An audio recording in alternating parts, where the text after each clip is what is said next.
I'll edit that part out so you don't hear like yelling text at you. All right. So the sequencer tutorial. Oh wait. Before we start, let's do this. Go to your T space. Go to 1019 CVR 2025. And sorry, go into Unreal Engine projects and just copy the week 2 folder somewhere on your C drive. It doesn't have to be in your projects folder, but it could be. It's just got some updates to the one that you imported last week. You might never open these during class. Hopefully we'll open it later and we can go through them. But they also have a bunch of assets that might be useful for you. So it's good to just have it in case you want to steal stuff, right? And it's all, don't worry about that. No one cares. No one cares about it. Don't worry about it. Just don't try to sell your Unreal Engine project as a game and you'll be fine. All right, so copy and paste that onto your C drive, please. I'm going to close out of this, right? I'm gonna go into my, while that's doing what it's doing, let's create a new project. So I'm gonna open my Epic Games launcher.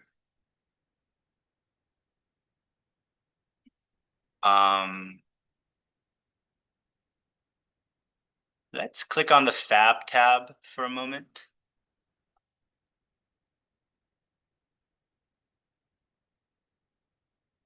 And click on the Start Exploring, which is going to open up your browser. I'm going to go back to my Epic Games launcher. I'm just going to launch Unreal Engine 4.4. Right? I'm not going to open my project. I'm just going to launch a new instance of Unreal. Right? And then I'm going to just Alt Tab back to Fab. And I'm going to do a search here. Oops. For cesium.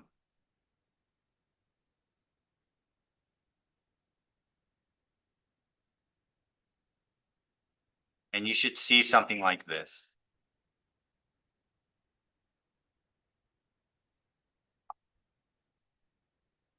I'm going to click on this cesium for Unreal. All right, and I can click on Add to my library. And if I go now back to Epic Games, oh, what is that asking me? It's going to ask me to sign in, so go ahead and sign in.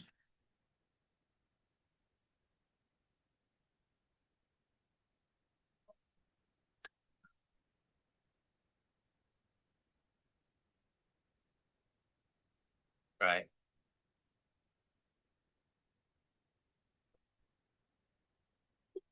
And then click View in Launcher. I told you to open the launcher again, but it's the same thing. It's just prompting you to open this. And so down below my projects, you'll see my Fab library, your Fab library. I've got a bunch of stuff here. Yours is probably a little sparser, but what you should now see is cesium for Unreal somewhere. And I want to install this to Engine. It's open. I may have to close this later, but we'll see. We'll see if it works. Install this to Engine, and it's going to ask which version we want to install it to, and I want 5.4 because we're starting with 5.4. Okay, so I'm going to hit install. It's going to do its thing.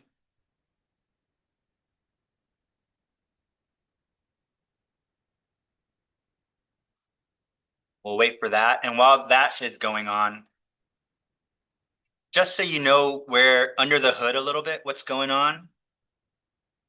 All of this stuff is being saved in your program folder. So if you go to C, Program Files, Epic Games, we'll see all of the instances of Unreal Engine that are installed. So 5.4, engine, and any kind of plugins you install are going to be located here. Right? Wherever,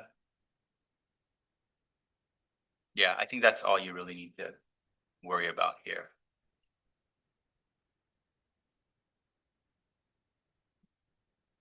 Okay. So now this is installed. I'm going to go into my Unreal Engine sort of startup screen. And I'm going to do again the games. This time I'm just going to leave everything blank. I'm going to take off starter content. I'm just going to do a blank scene. We can import the third person player later. For now, let's just do all blank. And I'm going to remember where I saved my project, right? So on my C drive, I have a UE5 folder. And I'm just going to call this cesium example. What cesium is I don't even know how to describe it. They just sort of like deal with large data sets, like world data sets, maps like Google Maps, Bing, and things like that. They license it and integrate it into different platforms like Unreal Engine, Unity, Blender, different software platform for people to be able to use and then produce their things, and then they'll ask for their chunk of change later on down the line. That's kind of generally how these things work. And so it's all free for you to use as long as you sign in with your Epic Games credentials, right? So I'm going to create this project called Cesium Examples in my C drive. Remember, keep track of where you're saving your work. Do you have to wait for Cesium to install? Yeah, I would, maybe not. You just give it a go and see what happens. Worst case scenario, you just turn it off and turn it on again. Okay, so now I have my default map shown, right? For those of you who had trouble following the tutorials, I had mentioned in class that we want to use our UE4 Classic layout. So if you convert your layout to UE4 Classic, it'll be much easier for you to follow Unreal Engine 4 tutorials in Unreal Engine 5, because it's going to be more or less in the same place. So I'm going to go ahead and do that. It's going to change my layout. So I have my Place Actors tab here, my content browser below, my details panel, and my world outliner in this format, right? After you get really good, once you become like pros at this, you can do whatever layout you want, because some people like larger viewports, some people like quicker access to things. So, but for now, let's just use the classic. So again, that's in Windows, load layout, UE4 classic layout. And it's just gonna help you follow some older tutorials. Okay, if we go into edit, plugins, right? There's just a bunch of stuff. I'm just gonna type cesium. Here's cesium for Unreal. This is what we just installed. I'm gonna check this box. It's gonna prompt you to restart. You see that box? Yeah, so it works even though you started it before it's fully implemented, right? You definitely want to make sure it's completely saved before you check the box and restart though. Okay, so then I'm gonna go ahead and click restart now and let it restart my project.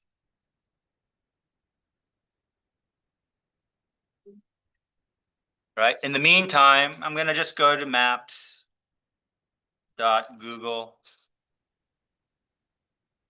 Yeah.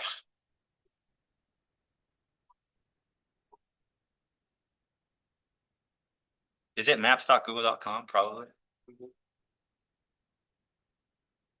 Right, and I want to find my project site, which is Villa Savoie,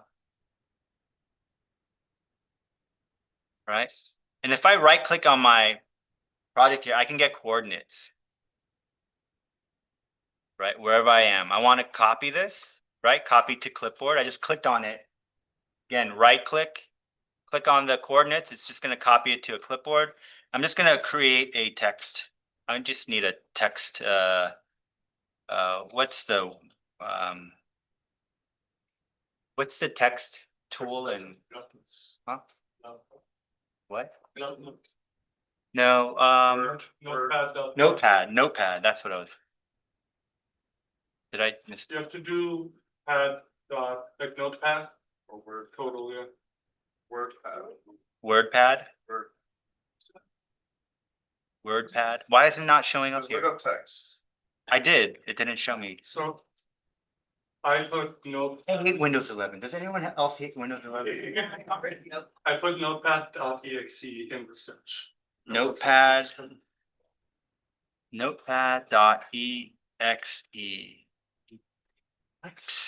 This one, they're trying to deprecate all these things, right? Do you want us to follow along with those of wa? Or Sure. or do our own? You could do your own if you want to. But if you don't know where, whatever, it doesn't matter. You could pick New Haven. That'd be kind of cool too. Right? So I'm just gonna save these coordinates because I want to just copy and paste them later because they're a bunch of numbers. So I don't want to type a bunch of numbers, right? So now in our Unreal, we're gonna have the cesium tab. Right? And I want to create well, first off, I need to connect to cesium ion. This is where they like lock you in, right? So connect to cesium ion. It's going to open cesium in your browser. And I'm going to sign in using my Epic Games credentials. And where was? Ion. But you just looked it up on your browser? No, so there was a button here. Oh, I see. Okay. And then when I click on the Epic Games, it should either ask you to log in or give you this screen. Okay. Where I basically allow them to do whatever they want with mine.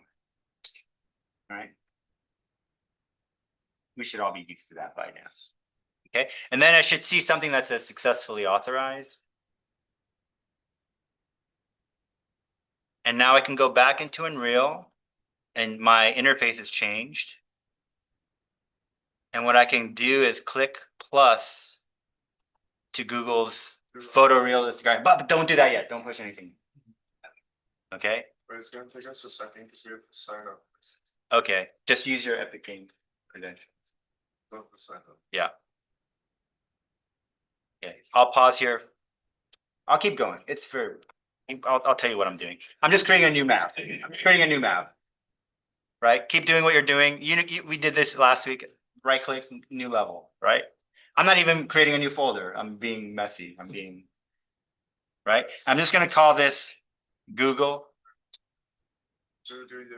And I'm going to double click on that. And so remember, this is how God found the universe, right? Empty, blank. This is Day one. It's fine. Day one.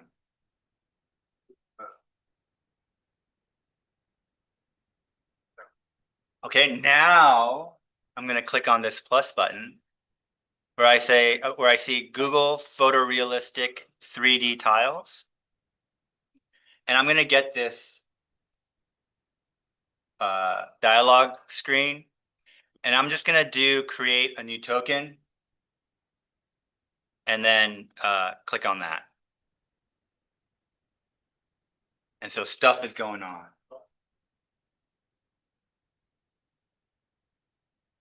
So we went to add.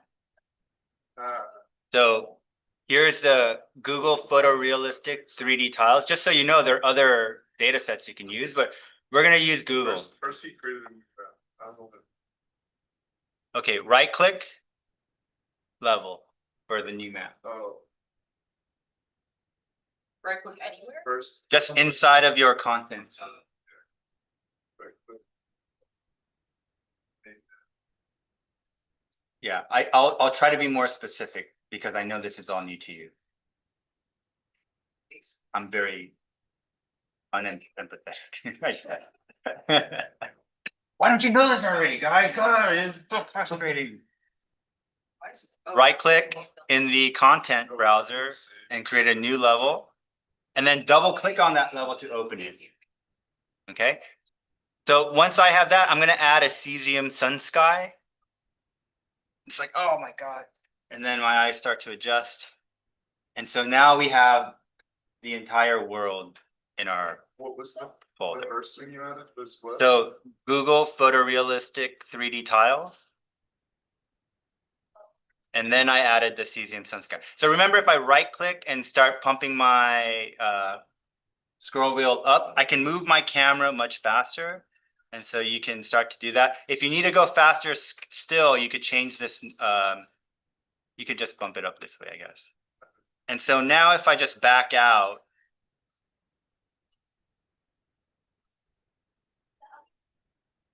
so right click and scroll your mouse wheel. No cesiums. If you scroll up, it's moving the camera faster. If you scroll down, you're moving it slower. This data. From- Oh, it's just the. It's just whole world. streaming, Oh, it's just okay. streaming. The whole world? So Google stopped updating Google Maps. You guys know about this? Big news. Tell us this. They don't care about Google Maps anymore. So it's been it's no longer being updated. So they've released it to the world to be able to use the data set and make stuff with it. They still want you to pay them if you use it productively. Or in other words, if you make something using their data set and you make money off it, they're gonna want their pound of flesh too, right? But they've released it and made it available for you to use and do whatever you want with it.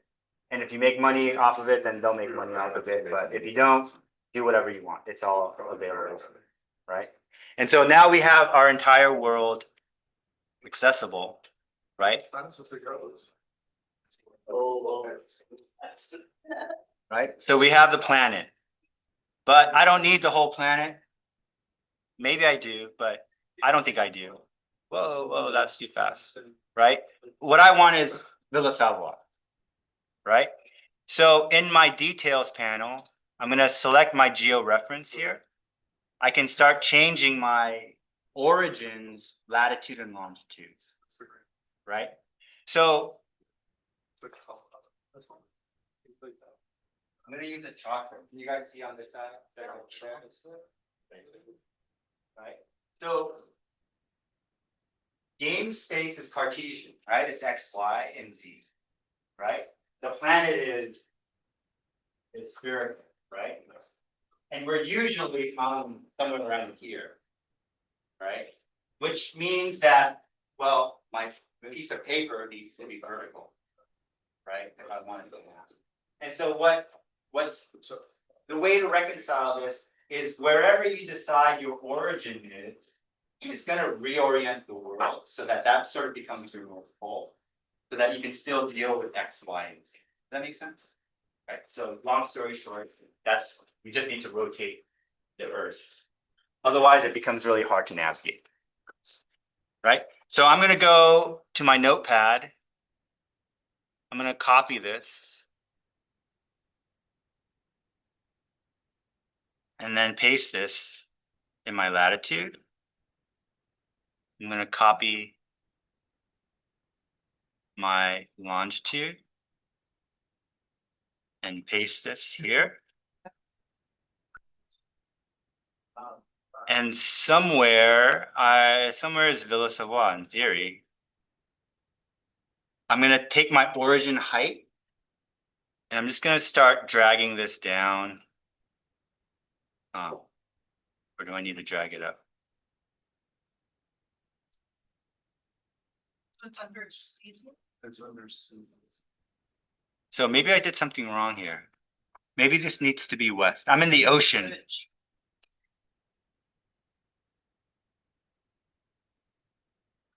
I don't want to be in the ocean.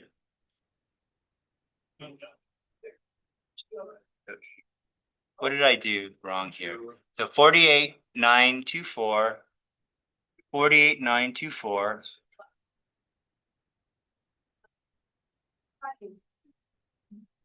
Navigation.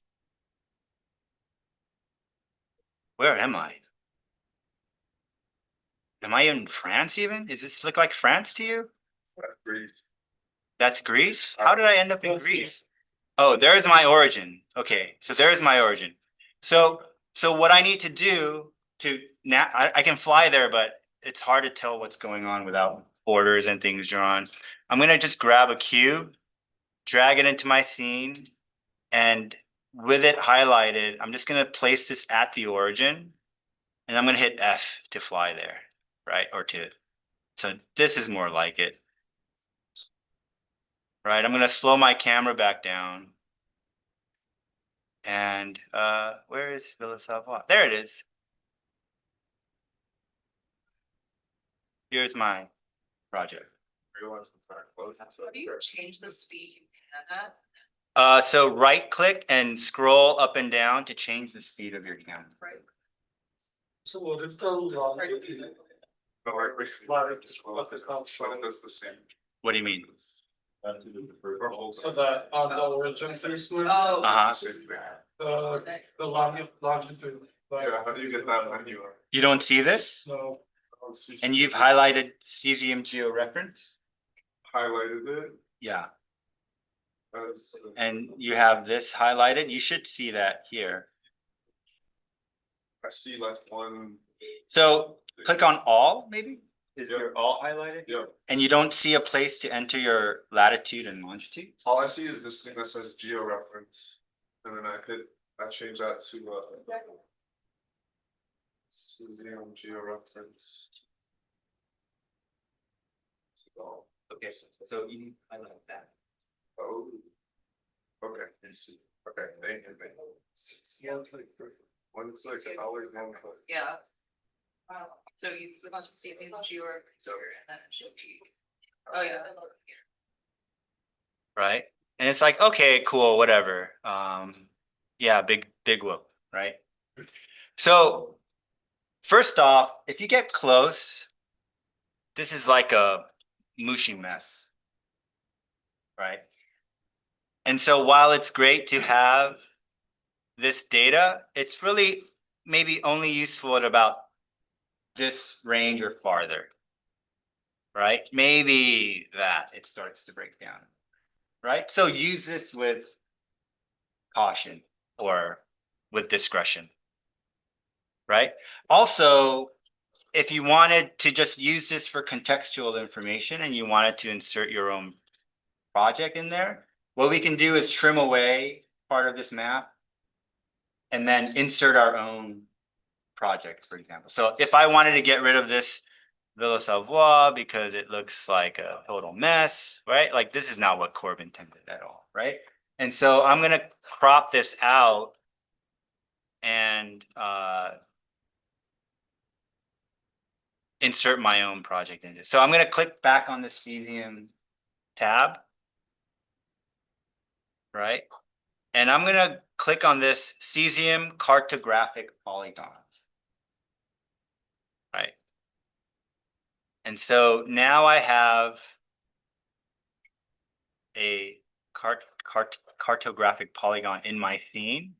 And if I highlight that here, let me just try to expand this a little bit more. Oops. Right? So I've highlighted my cartographic polygon. And in my details panel, I want to just highlight this polygon. And what that's going to do is it's going to help me visualize my polygon, right? It's just a box. It's got 4 points that represent the corners, and that's all it is. And it's drawn a line to each of those points, right? But what I can do with this is I can start stretching this around, right? And I might want to do this in top view. Right? In my top view, it's in wireframe mode. So I'm going to change this to lit or unlit.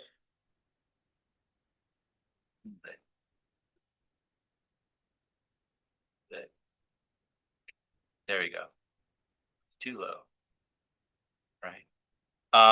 At this point, I wonder if where's my cube? I'm going to take my cube. It's at the origin, right? So right now my cube is below the ground. And so before I start messing with the polygon, I'm just going to change my origin height. I'm going to set this higher, which is essentially bringing the earth down. And I want my ground plane to roughly, what's going on here? Why aren't you moving my, cube around.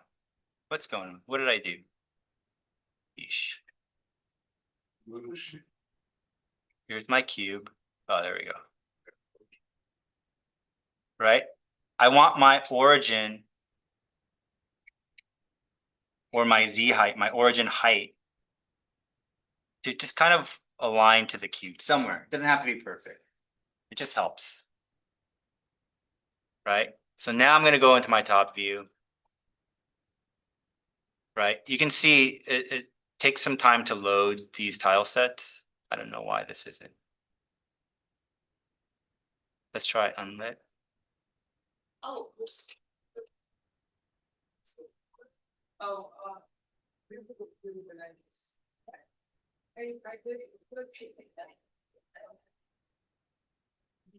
For some reason, it's not updating.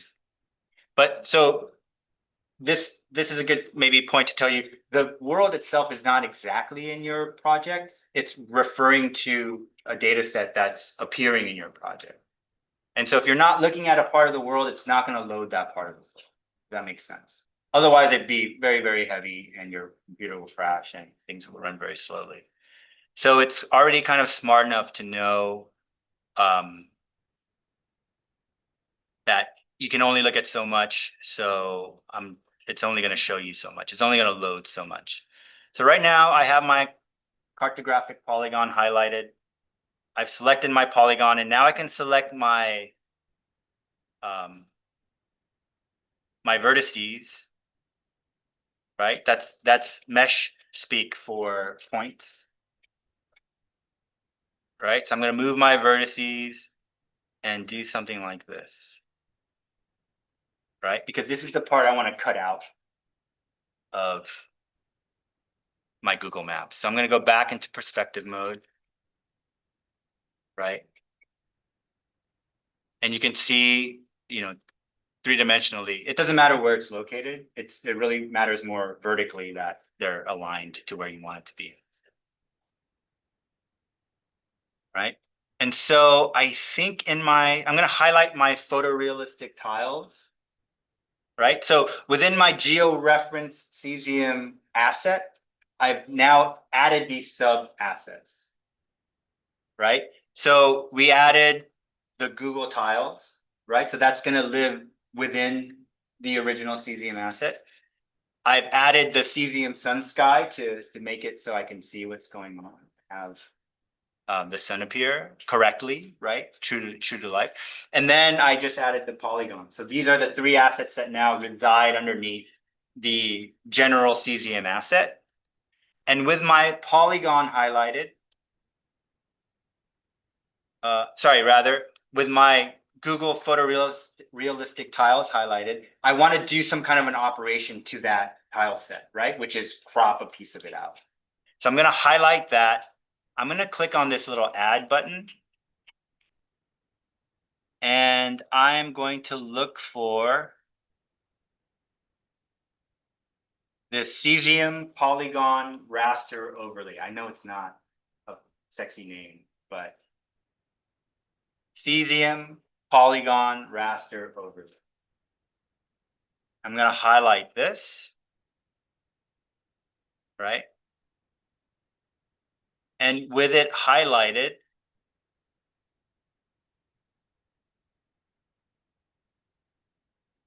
I need to select the polygon that I created, right? So it says polygon, it could have more than one.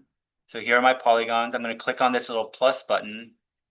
And then in this down index, I'm going to be able to find the polygon that I created, that I found, or that I created and moved the vertices around, not found, made, right? So once I select that, you can see it's cropping out that part of the map. So like if you have property lines on a project, you might align the polygon to your property line.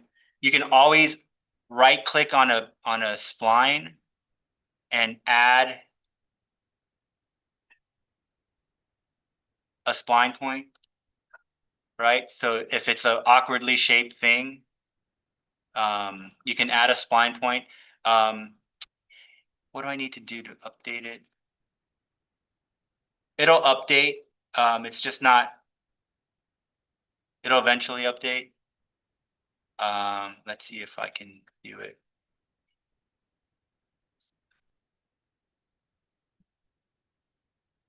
Is there an update button? I don't know. There should be an update button.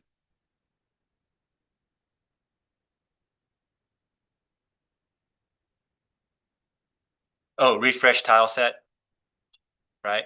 So then it's going to refresh the tile set and take into consideration the changes that you made. You could probably set this to update constantly, but there's no point doing that. It's just gonna take up a lot of your computer's processing ability. So there's really no need to do that. Right? So the other thing we can do with this, so like if I could import my Villa Savoie project in here and just replace the model and have something that's a little bit more refined. The other thing to note is we can adjust the time of day. So is that here? Oh, it's in the sun sky. So highlight the sun sky because we want to affect the time of day. And then open date and time. Right? So where is the sun? There it is. Right? So I can change and move my clock around or my hours around. And the sun's going to track, true to global space. I could change the day of the year. So in July, my sun's going to be higher up in the sky. So it's updating that. And I could change the year. Okay. So this could be useful for like, I don't know, maybe urbanism studio or something. I don't know what you guys mean. But There's also a shortcut, Control L. yes. So Control L is the quick way of moving the sun around. What it does is it moves the directional light, but in cesium, it's going to snap back to where the time is set. But in your regular Unreal Engine project, you can move the directional light very quickly that way. Okay. Any questions about this? Right. Just another tool for you guys to use. Right. Let's close out of this. So the idea is like you're gonna make your landscape and then place it into that. I could, if I wanted. Right. But keeping in mind that if I'm like down here, it doesn't look that good. Yeah, right. Right? So I wouldn't use this for like a render. Yeah. Unless it's like a hero view. What From would like you use that for? Just like a I like map and like, yeah. Or if it's a really like far from the distance shot. Yeah, like a hero shot. Okay. All right, so let's close out of that. Any questions? So if I wanted to take this map to my original project, would you do the migrate? No. You would have to do all of these steps in the In project. the original? So add the cesium plugin, add the tile set, create a new token, import it, and do all of that. Right. So one thing to keep in mind is there's no reason to do everything in one file either. Because then your project starts to get very heavy. So you could have like 10 Villa Savoies with one for my hero shot, one for my cinematic, one for my VR experience, right? You do want to ideally develop the model singularly before you make copies of it. Because once you make a copy of it and you update one, then you're like, shit, I have to update all of them, right? And so you kind of want to test these things in mind, keeping that workflow in, right? So test out your hero shot. You might place your camera and use the crappy version on Google for the time being. And then when you're ready to replace it, you can replace it later. Okay. Or you could do it on a different level. Right. But so I'm going to close this out unless anyone has any questions. Oh my God, it's already 10:46. Okay, so I'm going to open. Did the folder come over okay? Which it's still loading. All right, so you guys have the project that you had opened last week? We could use that one. Space. Um,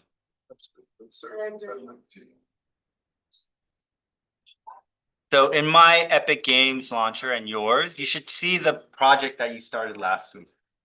Right? Do you see did you guys open the example from last week? The Villa Savoie? Why don't you open that one?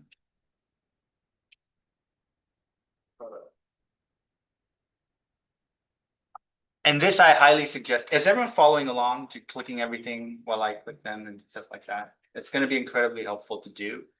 In this case, maybe do the Villa Savoie example rather than your own, just because we'll be doing exactly the same thing and we can troubleshoot more easily.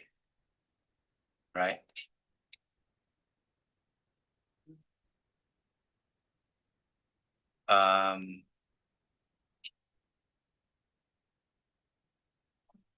So I'm going to go to my maps and just go to the original one.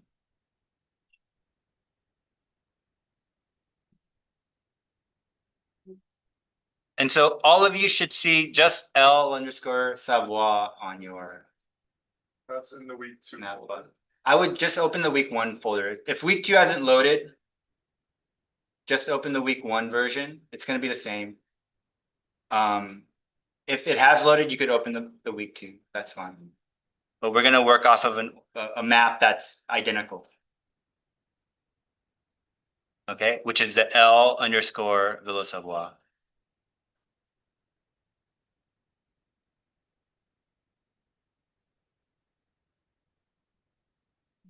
Right. Do you have 2 screens or 1? Just 1 screen?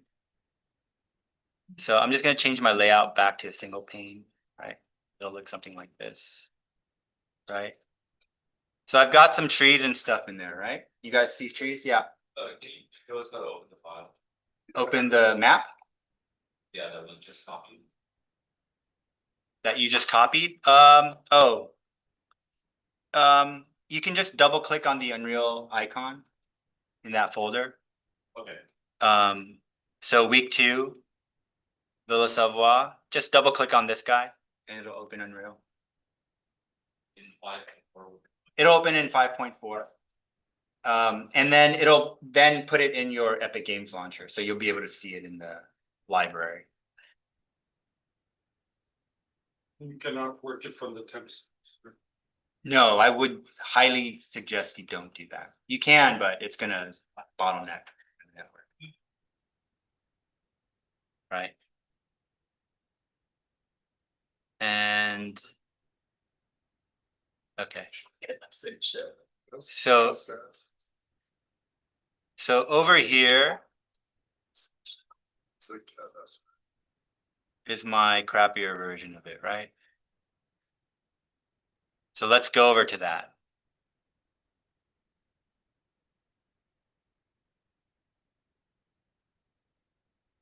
I'm just gonna increase the size of my content folder so you guys can see.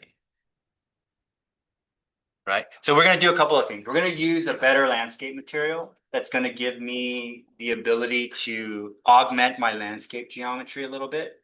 And this is all located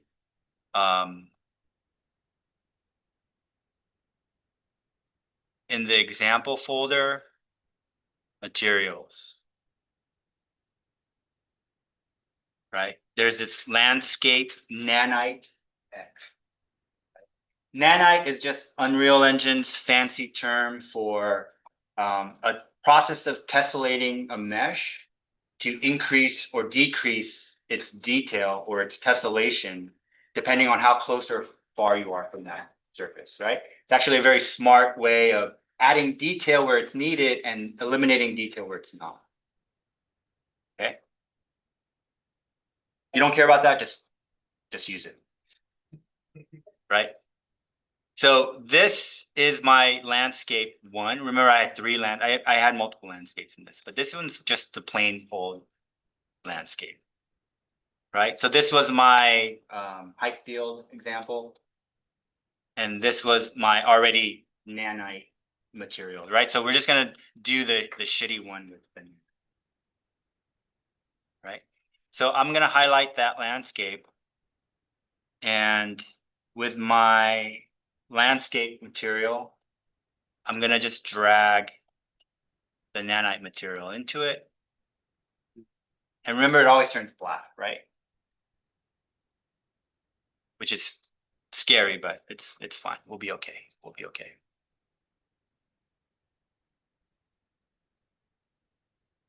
Right. So the first thing we need to do, I'm just gonna dock this window up here.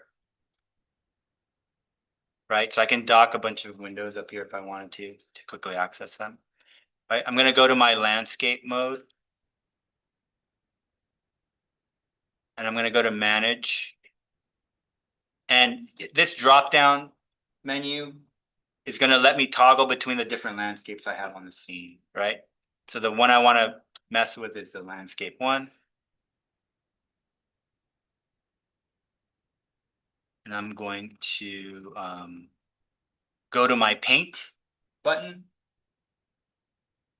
And if you recall, all of my layers in that landscape material that I just copied over will be located here, right? So the first thing I want to do with my first auto material, I guess, is just hit weight blend.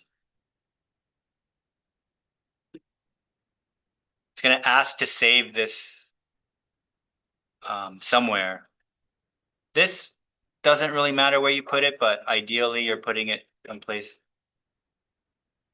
where you might need to access a layer. So I have created something called landscape layers under landscape or right below landscape.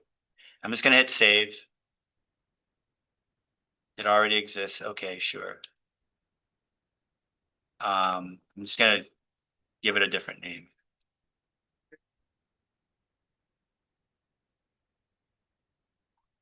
Sorry, I should have done that with, I'm going to control Z. I should have done that with layer A. Sorry. I'm going to hit plus non-weighted. Sorry. Highlight layer A. That's what we're going to do. The weight blended layer on. And put that in the landscape folder.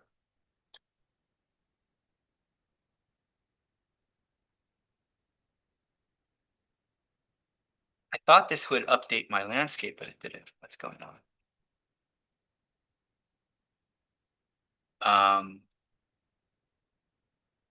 Do I have to brush this layer as well?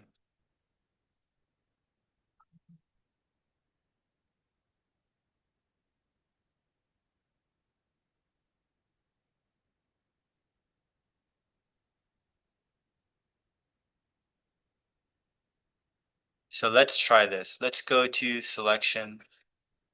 So back to the selection mode.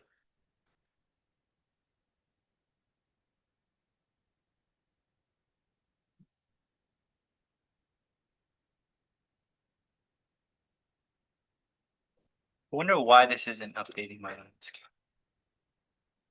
It takes a second. Okay. Let's try building landscape.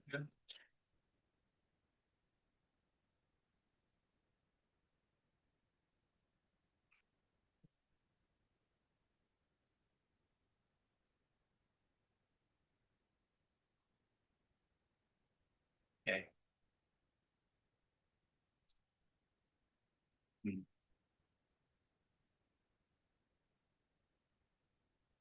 Okay.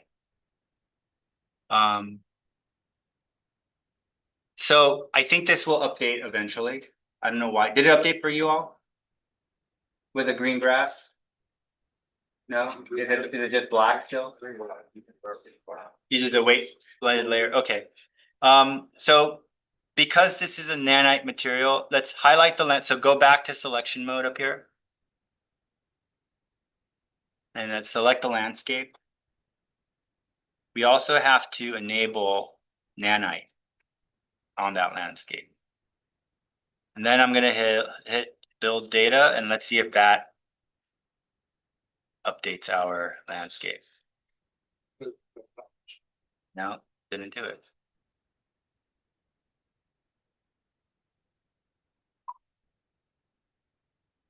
did it.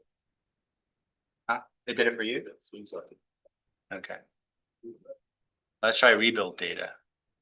I don't know why it's not doing it. What was the- So. I'm just gonna just start painting. And that's gonna at least fix the areas around my house. Did it work for you or is it still black? What did you just change? I went to my landscape, Enabled there? enable new, I can check the box. Why is supposed to black? That's fine, that's good for That's that. why it's. Mine is green. You didn't drag so go to your content. Okay. Example material. So whatever I paint, right? So I have my gravel layer E here. So I'm gonna do what I did earlier, which is paint my gravel to look like gravel. I'm gonna click on the plus button on the E layer and do the same thing, add weight blended layer, save it to this landscape layers folder. That should. I'm just gonna rename it since there already is one. And then I'm gonna go ahead and start painting. And when I paint, I think it's going to update. So,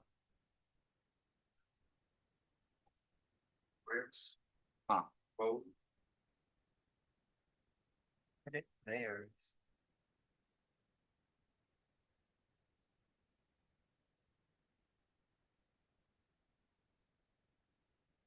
E. Yes.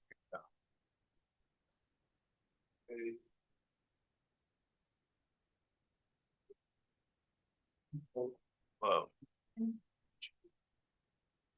Mine started. Maybe if you drag this in. Yeah, just. oh, fuck. Don't lag. Oh, it's all gone.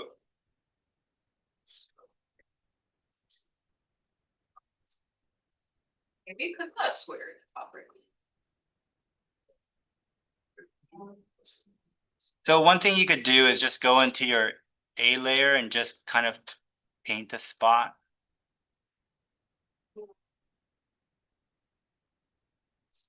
If you're having that same problem, I'm just gonna paint enough so I can see. Something.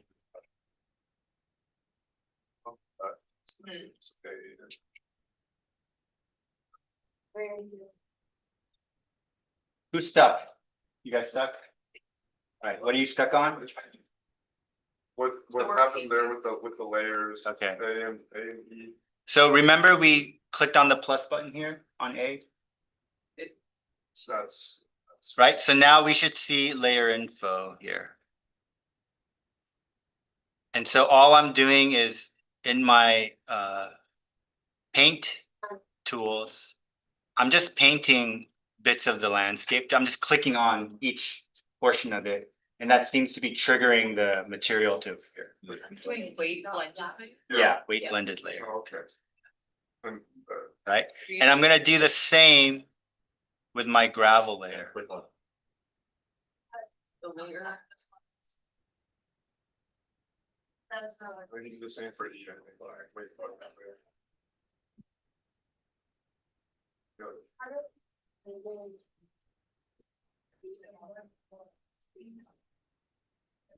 Oh, it just.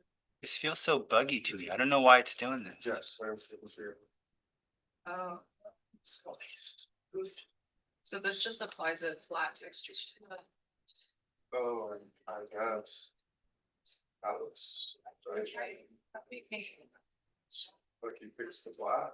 You know what I might do is I'm gonna close this and reopen it and see if that resolves some things. Then go to plants, select landscape, then A plus weight blended layers, E plus weight blended layer, then yeah, you're at paint, and then apparently you just paint. And now it's 1599. But I don't, And they want to. maybe what? And I.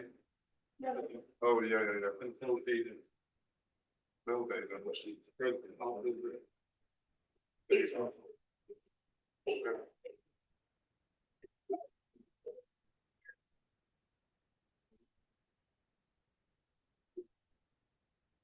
Let's see. See everything and see what's. Okay. So,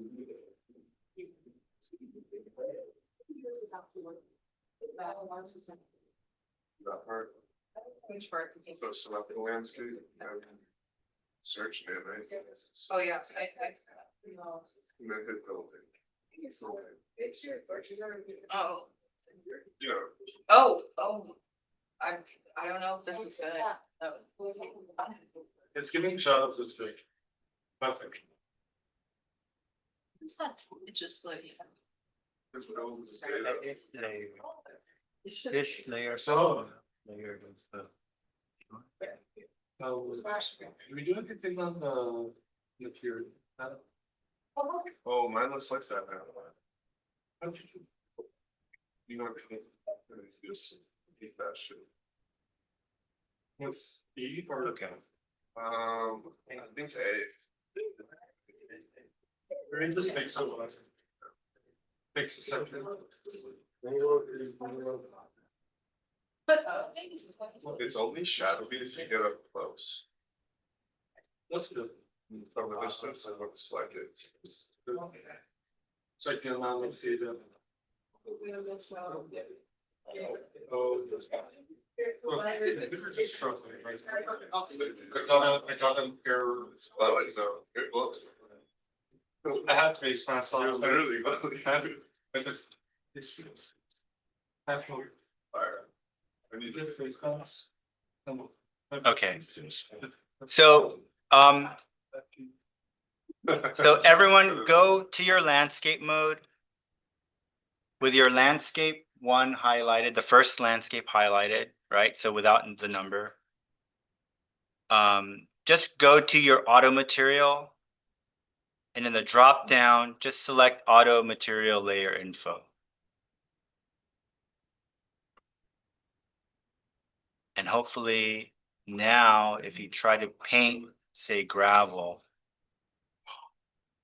it's still doing this. Yeah, it's just like painting by square, right? Yeah, that's, By pixel, yeah, yours should be painting by pixel. Oh, that's what you want. but on a black surface. Dude, that's like Minecraft. No. It fixed. Yeah, yeah, yeah. Yes, scaling issue. Choose a different X. So now it's kind of working. I think I did. So- Highlight the layer A. I'm just gonna make my brush really big. I'm just gonna paint my entire landscape. It's still by cube, by square, though, right? Yeah, but just do it. Let's see if that. Wait, mine's like my pixel now. I don't know, I put something else, then I went back. Okay, but this, yeah, I don't know why this one's. So now I'm gonna try. E is only the one that's by. No, it is doing that. A is grass, True. Well, and then I'm gonna try my E layer, which is gravel. do you change anything on the feeling? You just need to have the weight blended layer highlighted. Yeah, so now it's working. It worked. Brush set. It works. Brush size. Wait. Right, you go to E. It works. It just takes a No, while. I just do some. It just takes a while. It worked. Yeah, it worked for me. You just gotta zoom in and zoom out. See? Oh. Oh, but what's? But why is it what's the- squares? The grass. Grass looks like army camo. It's pretty though. Oh yeah, maybe it just takes a while. Unless it's right. Oh, you gotta paint over the grass again for some reason. Right. So what the nanite layer does, or what the nanite material does, is it gives you some extra detail in the geometry of the landscape. I gotta slow my, right? Because you can kind of see how what I painted gravel is now deforming the actual landscape mesh.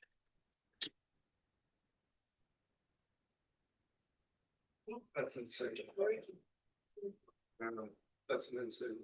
How did you get to that thing where you named it? Or would we keep the thing and then like? You dragged it. It's like, yeah, you drink, but there was like this rebuild. Yeah. Oh, it was this. Yeah. Do I have to do that? Yeah. Yeah, sorry, so then it should up, yeah, cause if I paint over it to. Okay. So I'm gonna open up my landscape material, the landscape nanite EX. So again, this is in the example materials folder. Right, this time I'm not gonna dock it, I'm gonna open this up so we can see what the changes we make are while we manipulate it. So you just open that by double clicking.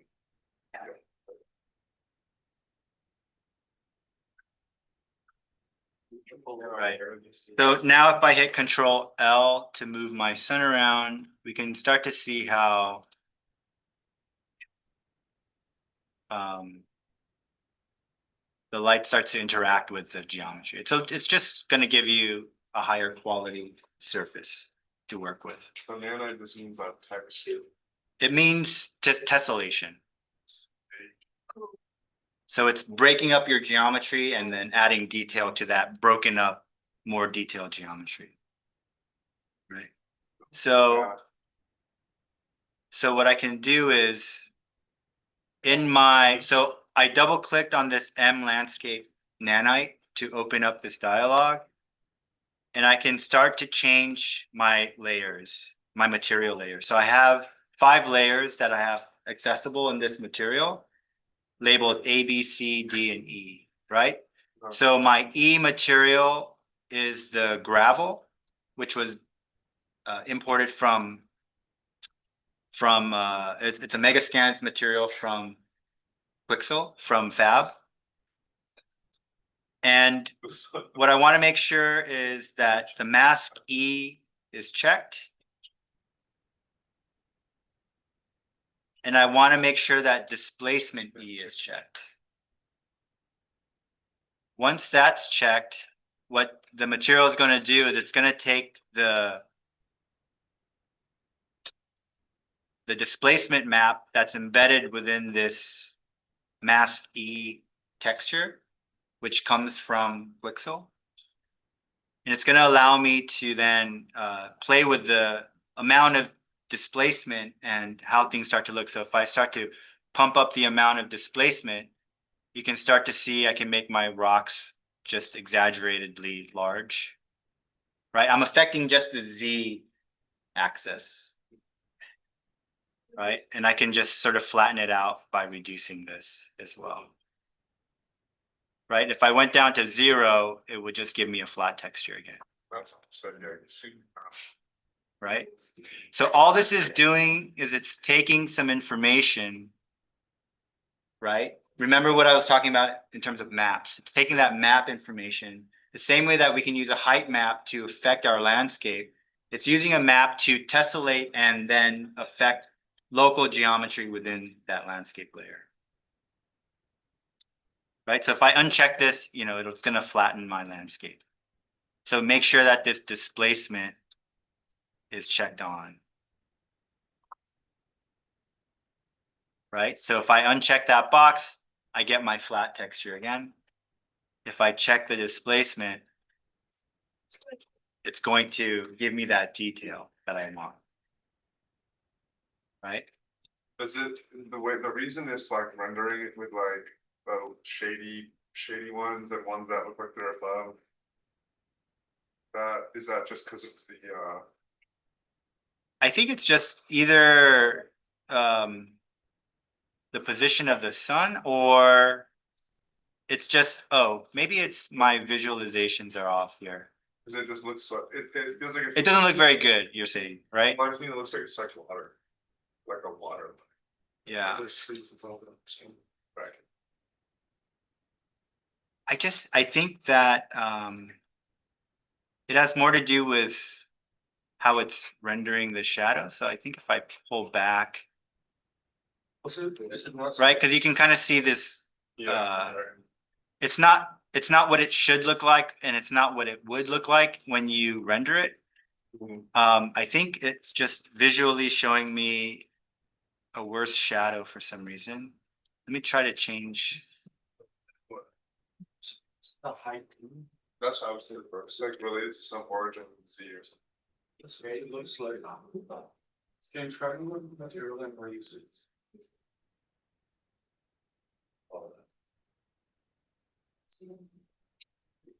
I'm not sure why it's doing that here. So we're going to do that word. Click on the.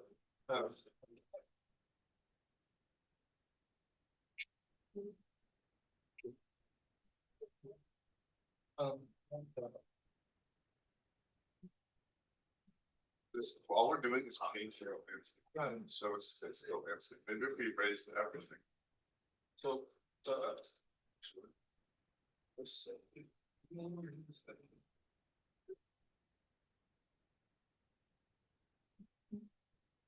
Well, it's not height, it's this place.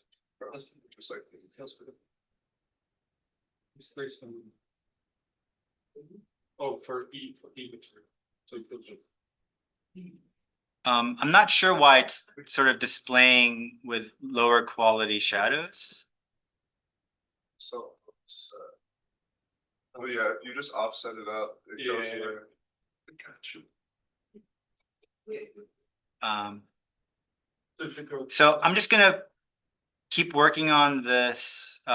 So looking at our nanite landscape material. So layer E is the gravel, and I think I have layer D, which is just some dirt, which is also using a displacement. As you can see, the checkbox is checked, and I have another material from Quixel. And so I'm going to go back to my landscape mode and paint now using the D layer, but I have to do the same thing here. I need to create my weight blended layer, save that layer somewhere.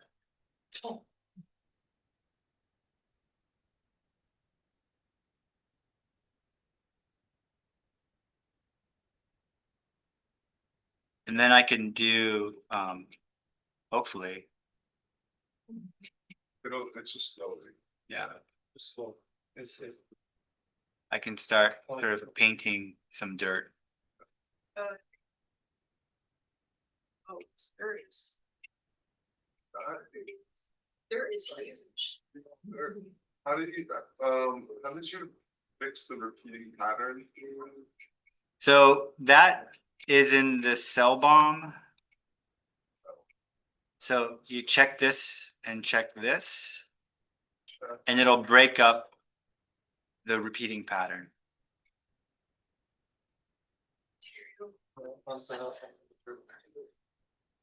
Let's try to set this to, And then. There's two things you have to check, or just the cell? Both. both. D material cell, check, it's check. Oh, go check things. Yes. It's the second check. And you got it. You got both, yeah, it's just that one. Oh, that's not-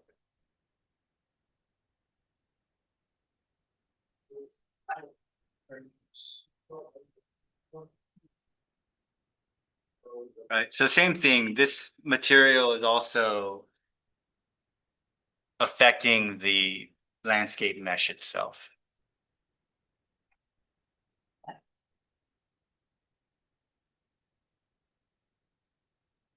Right, and so if you kind of want to understand how this works, if I go to my mask, look for it. So this little folder and magnifying glass. Well, if you click on it, it's going to take you where that asset take you to where that asset is in your closet, in your content folder, right? So it's this texture file that's called T forest ground dried. If I double click on this, I can open the texture file. And what this file is doing is it's storing 3 maps on a single RGB file, right? So each one of these channels, right? So the B channel is height data. And so Unreal just uses the B channel of that particular texture to then use for displacement. So what's black and white here is telling Unreal where to raise and lower the mesh. Right? That's just kind of how it works under the hood. I can't remember what these are. This might be ambient inclusion. This might be roughness. Right? But it's the same texture image, except the black and white data is telling the shader or the material how to process that information and add reflectivity or not, or add height or not, depending on, you know, what's black and what's white. Okay. So the next thing we want to do, it's auto saving. So the next thing we want to do is we want to place our foliage, right? We can put trees down one at a time, but A, it's a pain in the ass. And B, when you bring in one tree, it's a static mesh that resides in your project. So then if you bring in another tree, it's another static mesh that resides in your project. And if you do that 100 times, you have a lot of static meshes in your project that's going to start slowing down.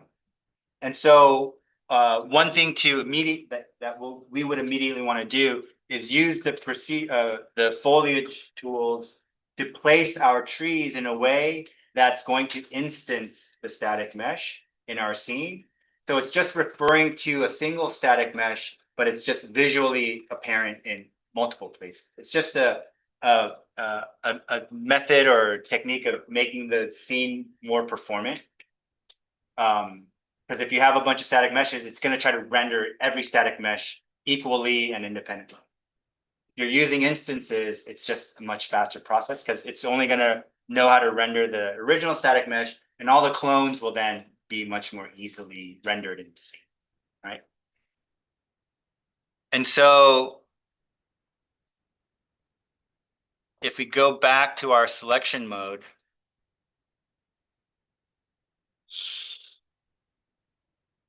in our content folder, which is starting to get quite big, there are some trees that I imported already.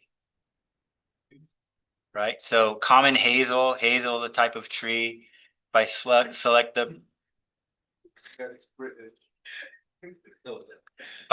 the pivot painter, right? There are 2 versions of foliage here: pivot painter and simple wind. These have to do with the way the trees are rendered. Simple wind is a simplified way of simulating wind on the trees, right?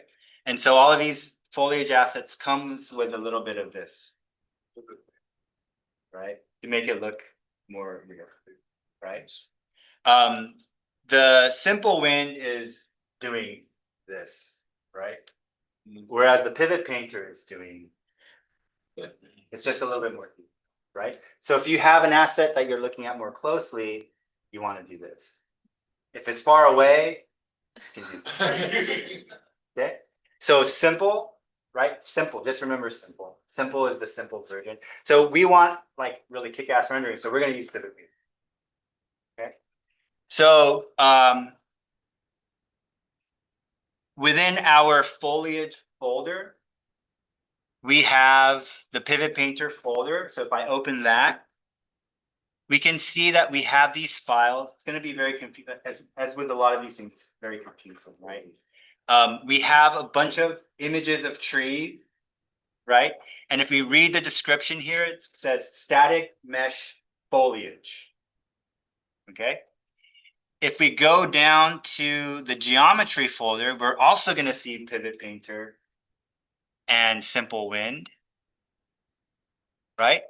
And these just say static mesh. Right? If I just wanted to take this tree and drag it into my scene, I would do that from my static mesh folder. I don't know why I know it's everything running slow for you guys too. Are you using the temp? No.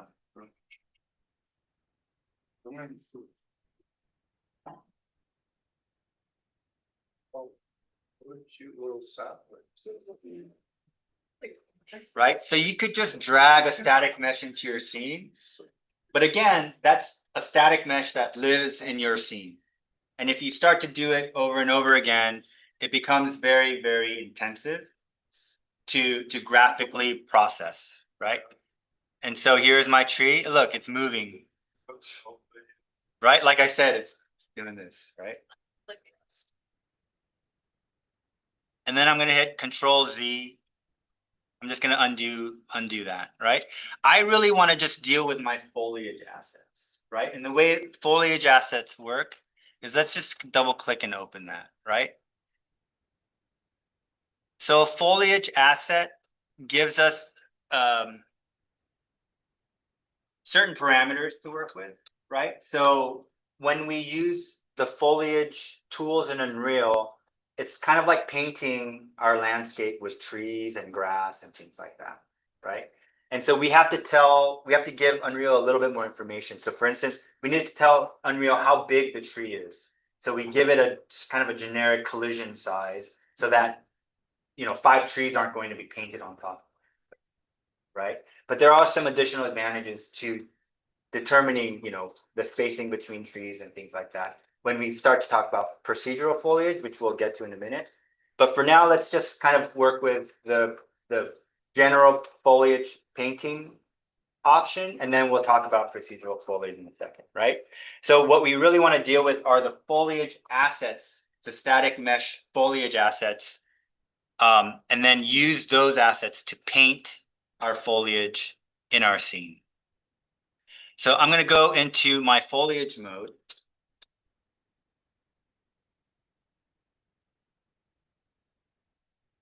Right? And I've got like a bunch of these trees already in there. So I'm just going to highlight and delete them all. Right? The other thing is I don't have to paint one tree at a time. I can paint with like 5 different types of trees and just sort of like brush stroke, and it'll randomly place the 5 trees for me. Right? So there are some speed advantages certainly to doing this, right? Those are just like instances. Cause they're, yeah. Oh, on the other side, yeah. Right? So I don't think I deleted them from the other side, did I? They're gone. Maybe I did. Gone. They're gone. But It's okay. We can do it again. You know what? Let's just, yeah, it's okay. They're gone. Let's not cry over split. Right? So I say want a couple of these hazel trees, right? I'm gonna drag that one in, and I'm gonna drag this one in. Oh, why is this running so slowly?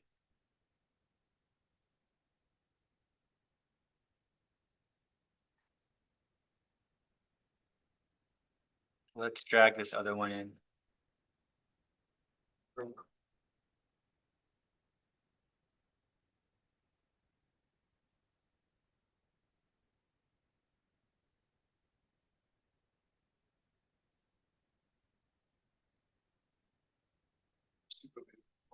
oh, Right?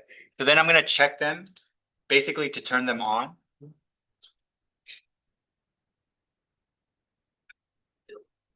First. Sorry. And then I'm gonna go to paint. And so I can just start painting my trees. Oh, that's. Right? So here are my, right? And then if I wanted to add more trees, right? And it kind of gives you a count of how many trees you've added. right? So I've got 35 of the first one and 40 of the second. Like which one's you want to pay? Thanks, the baby. Can you make it huge? If I make my brush size huge, that'll just make like a bunch of trees. Oh, with the single clicking. Right? And then there's also other types of foliage, like I should have some, you go to Mega Scans maybe, or Fab. Mega Scans, 3D, or plants. Right? I got some grasses here. So if we take a look at this, right, if I unscroll these, we can see like there's these foliage folders here, right? So anything that says static mesh foliage, you can add to your little menu of plants, right? So let's add some flowers here.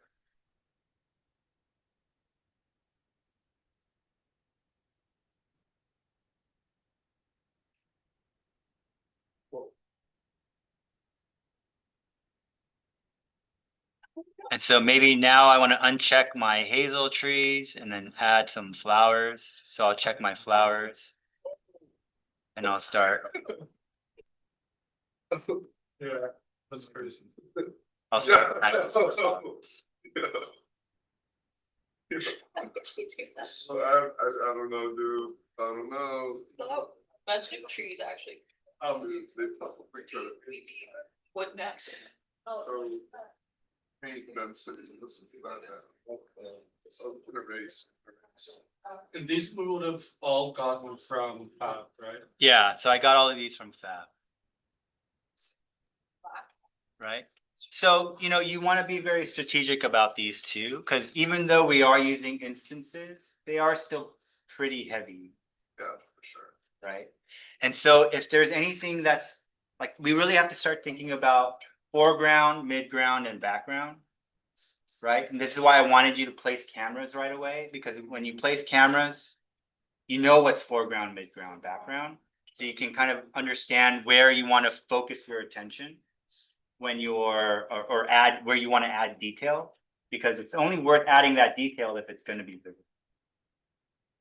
Okay, so an image of grass is perfectly fine when it's far away, but you might want to use grass assets that kind of blow in when it's close, or these flowers.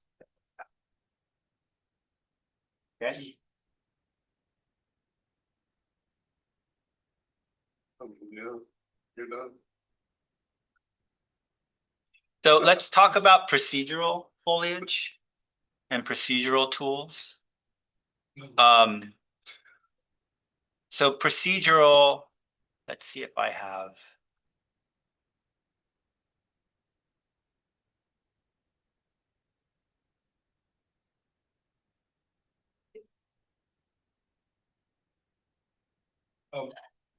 Does does having nanite or not nanite affect the foliage?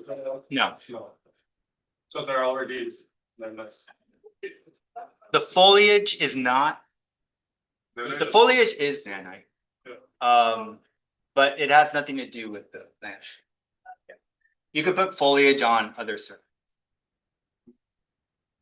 So is the grass in the nanite landscape supposed to have texture at all?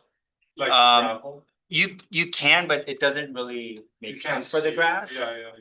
Yeah. If you want grass, I would just paint the grass in. Okay, yeah, that's good. Yeah. That's foliage. So let's get out of foliage mode and let's talk about procedural foliage. Right, I already have an example. Let's create another one. So I created a foliage folder. I mean, look at this. This is already a freaking mess. It's so hard. Like it gets crazy. So try to stay as organized as possible as you go. Because it does get very, very challenging to find things. But I did create a foliage folder in here, and we can see there are these assets called procedural foliage spawner, right? And so what this allows us to do is use it's a smarter way of placing foliage, right? We can paint it and just kind of eyeball our way into what a scene should look like. But the procedural tools, what it starts to take into account is how things grow, right? So if you have a tree, grass isn't really going to grow underneath a tree. So it's going to block grass from being dispersed underneath the tree for you, right? It also takes into account generationally what happens to plants. So if trees are growing close together or far apart, some things die and some things spread. It's going to like try to replicate nature as close as possible based on the criteria that's in that procedural or the static mesh foliage asset. And using that, try to make something as maybe closer to nature as possible. Right? But if you start painting grass underneath your trees, like you might not subconsciously know it, but subconsciously you might feel like something's fishy going. There's something fishy going on with this, right? And so the other advantage of procedural foliage is you can just do it all very quickly, right? And so let's right click in this folder and create a new procedural foliage asset. So I'm going to go to the foliage menu here, and I'm going to highlight a new procedural foliage spawner, right?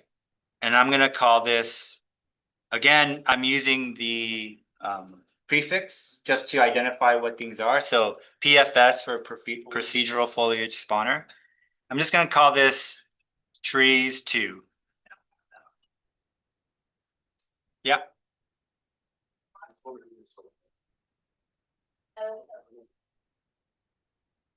So in here, you don't have procedural foliage. So that might be a plugin. Are you in the subwall folder or did you create a new folder or new project? Try.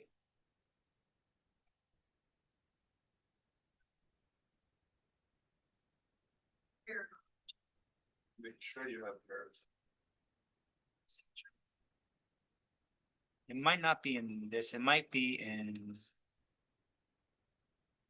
editor preferences.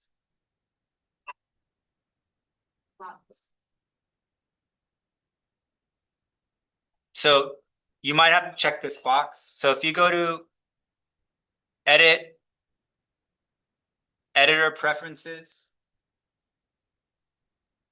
and type procedural in the search bar above, this might be unchecked for you. Is it unchecked for you? Yeah. Okay, that's weird. It's the same file. I don't know why that would be unchecked, but this is what happens in computer land. Things start to uncheck themselves. The ghost in the machine. And then I don't know if that's going to make you restart, but if it does, just restart and then you should be able to see the option. Okay. So I'm going to double click to open my procedural foliage asset. Right. And then I can start clicking on these plus buttons here. Right. To add my procedural foliage. Running text. Right. And then I can find what I want in terms of trees. So maybe I want Norway maples instead. So let's go to Norway, Vivid Painter.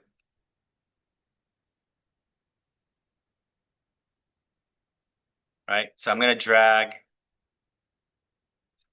It always has to be the static mesh. It should be the static mesh foliage.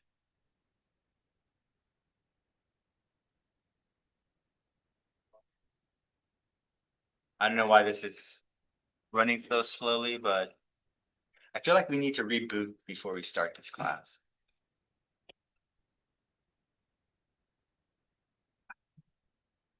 Okay, here we go. So I'm going to drag this.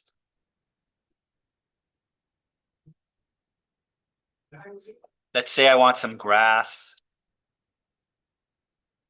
So I think in my fab folder, I've got some grass here. Oh no, here. While Or maybe here. Which one's better? There you go. Some wild grass.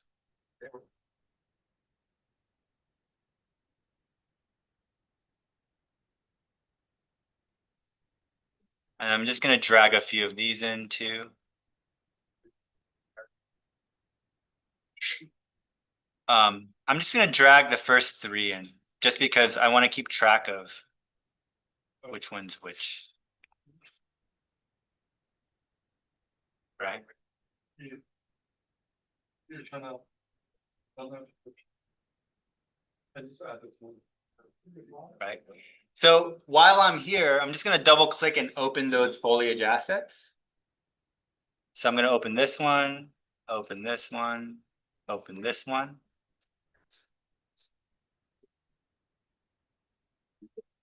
Right, so here's my spawner.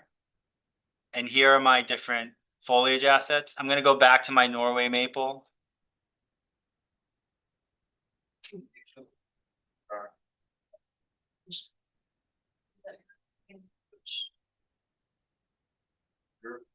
Right, and I can't remember which one it was. It was field 2. So when you see field trees versus forest trees, I think they're called forest, yeah. So field trees are assuming that the tree grew in a field. So they're just gonna be like fat and happy. The forest trees are like, oh, I can barely get any sun because I have too many people around, right? So if you use a forest tree in a field, it might look a little weird. And a field tree in a forest would be like, whoa, what kind of magical forest is this? Like, just know that that's the distinction between those two.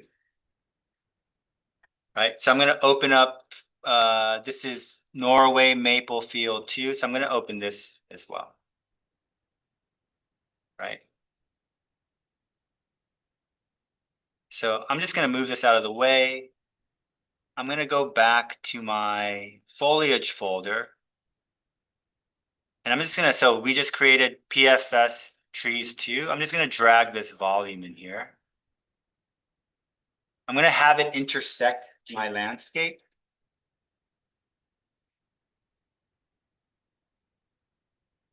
As in you just lower it man. I just lowered it manually, yeah. And then I'm just gonna increase the size of this. Right, I don't think the height matters all that much, but. Right, so now I've got this volume where I want things to spawn. Right, so I'm creating a zone for my foliage to grow.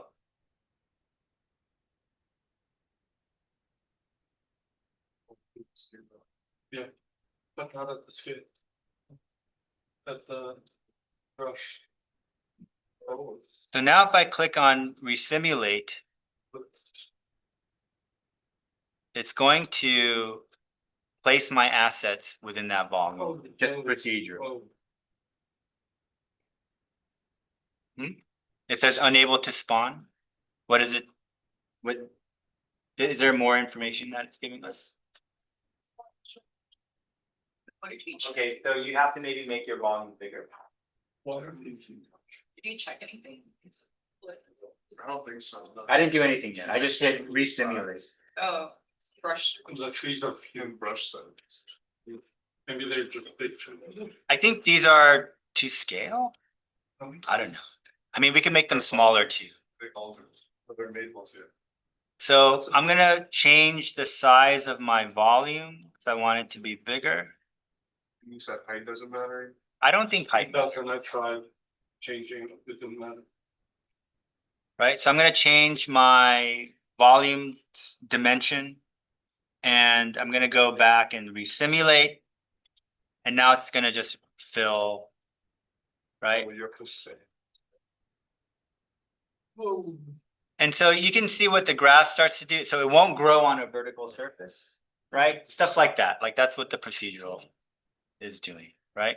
This looks like dead grass. And again, remember what I was saying, like, why is there dead grass next to the trees? I don't know why it's doing that by default, but we may want to fix that. right? But it's at least not colliding with my trees, which is nice. Right? So once you've hit the simulate button and you can see what it's doing, you can start to edit a little bit to improve the way this looks, right? So for example, with a tree, I might want to just take a look at some of these settings.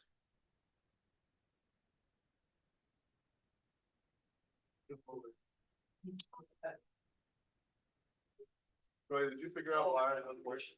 Yeah, I still make the box a lot bigger. I mean, it's through interact with some, like, oh, it's gotta intersect the lands. I see. So maybe I'm gonna increase my shade radius because that might prevent my grass from growing underneath it. That's so, So I'm gonna set this to 700. like, Alive. it's stretching. And then if I hit resimulate, we can see that the area around the trees is a lot more clear of grass. You increase the shape. I increased the shade radius. Right? Yeah. So increase the size, not the scale, but the brush. Increase the size.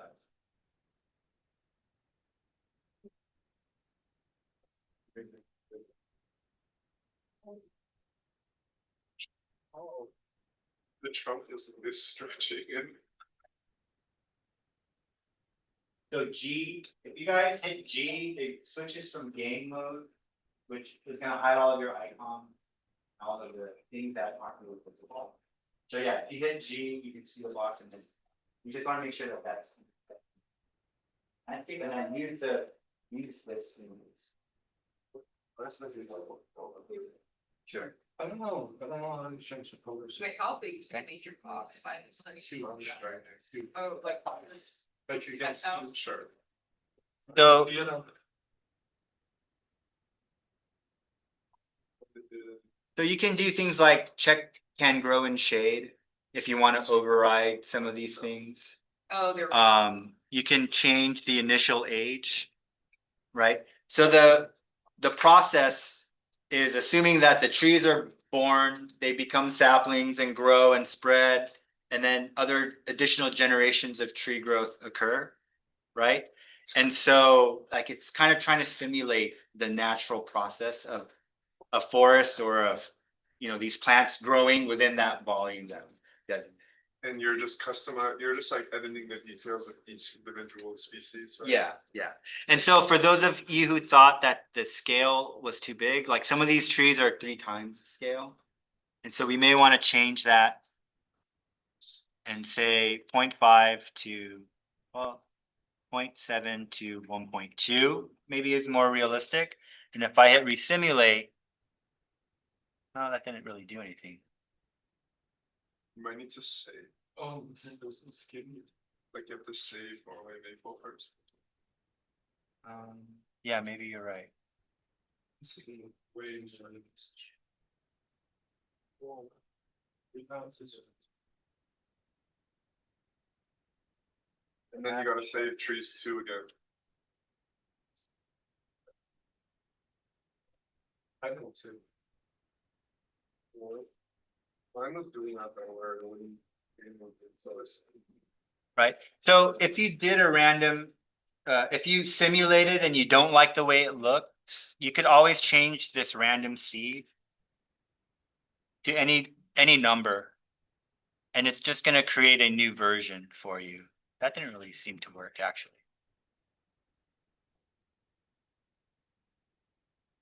Would get lost in the rhino. Uh, Now I'm gonna be lost in the grass.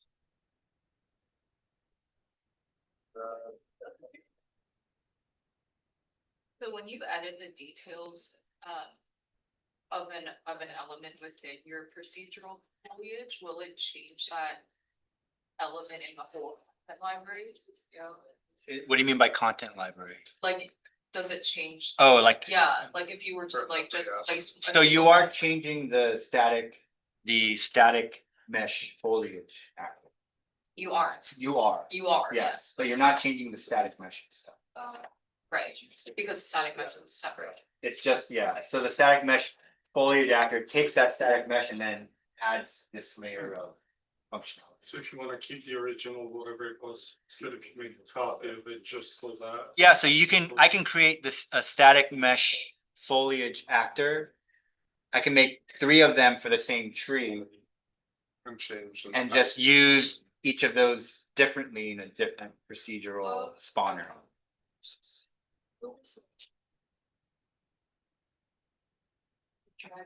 Okay. Is the swaying a function of like some type of wind that you're setting in the world? Yeah, so with. And it depends on what kind of tree, where you're getting your trees. But these are all Megascans assets.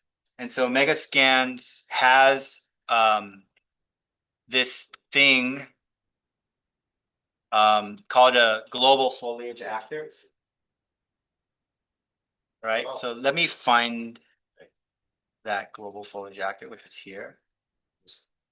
And so in Unreal, if you are moving something and you hold down shift, you can move with it.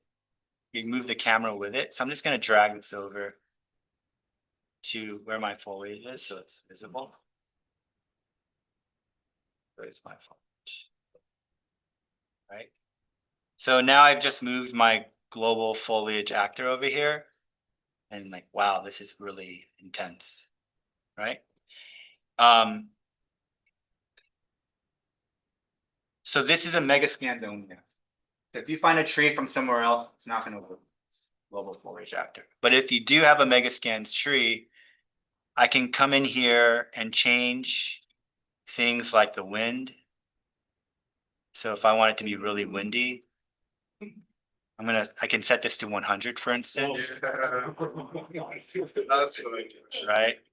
So now like the wind is crazy. It's like bending the tree, right? So maybe that's a little too intense. So let's do, these are like hurricane force winds, right? If I add wind noise, that's just kind of like this, the kind of turbulence of the wind, right? So let's just change my wind strength back. Like this little U-turn button sets it back to the default, right? I could change instead my wind speed. Let's make it a little more dramatic. Right? So my trees are stiff or the wind isn't strong enough to blow the trees too much, but there is a lot of speed of a weak wind, right? So you can kind of see it like flickering. So maybe my wind strength, what was it set to before? 10?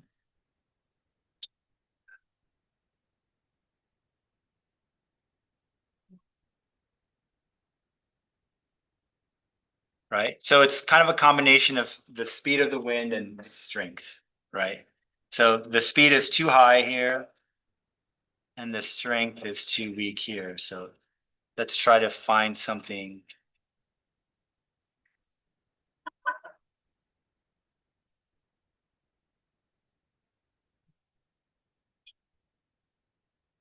Yeah, that's what I'm saying. It looks like everything is in auto.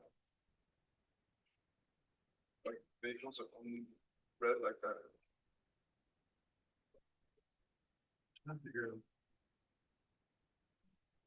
Right? So you can kind of play around with those settings. With auto. Right. The other thing you can do here is change the seasons of the trees. So So detailed. And that's per, you have to change it per tree. no, you just change it for every tree in the, right? So in theory, every tree should be experiencing the same season. So this is gonna affect every Megascans tree that you have. Oh, like, well, change those season two. I don't know why this is not turning green though. Oh, maybe it's, Right. Style. Does it just become winter? Where's the season?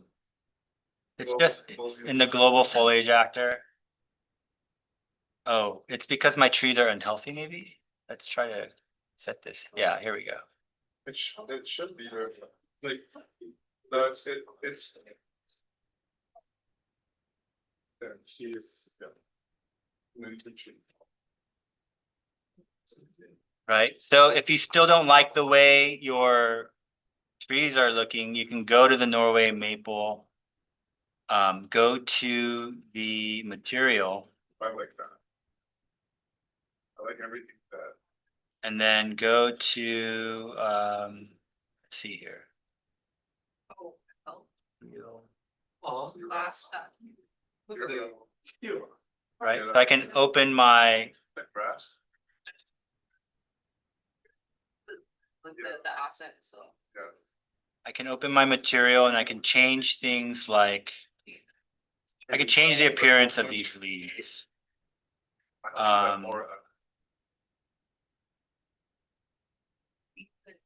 So season help. Oh, It's not exactly the same thing. his. Wait, is that more thing?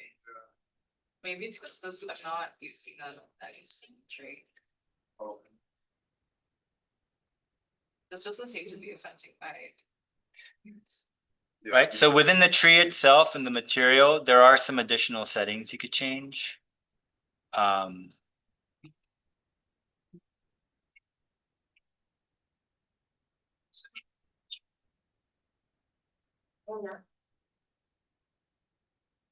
I can reduce the brightness of the leaves, for instance.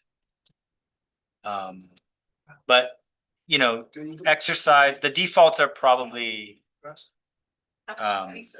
With the best. Same. Well, But you can slightly adjust the appearance of these things. oh, wait, mine did it though, too. Yeah. but- Do you know why the grass isn't changing with the seasons anymore? So the foliage, the grass doesn't, this only works with trees. Grass is. If you wanna change the color of the grass. You have to find go to- dead grass or change the material and change it from green to Okay, red. so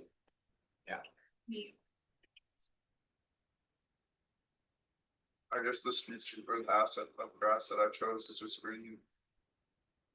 Something like that. So for the procedural foliage spawner, you can only place it using the, like, as if it were like an object, like dragging it from the contact. Yeah. So there's no way to like paintbrush it or like. Oh, what happened to my trees? No way to paintbrush. Well, if you're using the procedural spawner, you're doing that instead of. Okay, so then you're just canvassing it with a bunch of these like blocks. Yeah, of the but- procedural. I mean, you kind of have to think of your use case, right? So like, if I just need like a forest or just kind of random trees, I'll use the procedural because it's gonna make it look better and I'm not that concerned. But if I'm placing individual trees, then I might not use that because I'll have much better control with the painter. And what I would do, There's like a specific tree in front of your building or something. exactly. So, so the last thing I'll show you with the procedural spawner is, there is,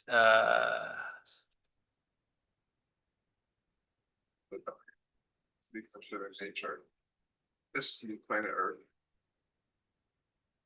in my foliage folder, Yeah. there is something, Dog go. Yeah. It's like, Oh. and then it finds it's pretty. so, Through the tree. so the last thing to note is there might be a location where you don't want procedural trees to form, right? So if you click on this volumes icon, so we're in the selection mode, place actors. There is something called a procedural foliage blocking volume. So anywhere this volume intersects, it's not going to put any procedural assets in that volume. Does that make sense? And so I can drag this over here. And then I can go to my procedural volume. And if I update or resimulate, I lost my trees for some reason. Right? Let me make this bigger.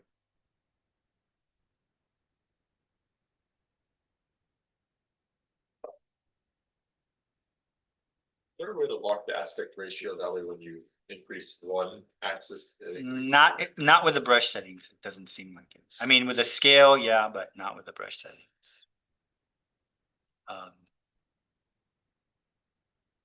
And let's go to the procedural and resimulate. Right? So you can see it erases it got rid of the foliage in that volume. Right? And so then if I moved it over here and then hit resimulate again, it's gonna fill this back up and then remove it. Right? Again, I don't know why I lost my trees, but whatever. Right? Now, if you need to fine tune your procedural foliage placement or your foliage placement rather, you can go back into foliage mode. And I'm going to uncheck. I'm going to find a different tree. Let's go to my black alder, pivot painter, foliage. Yeah, I need to do a layer.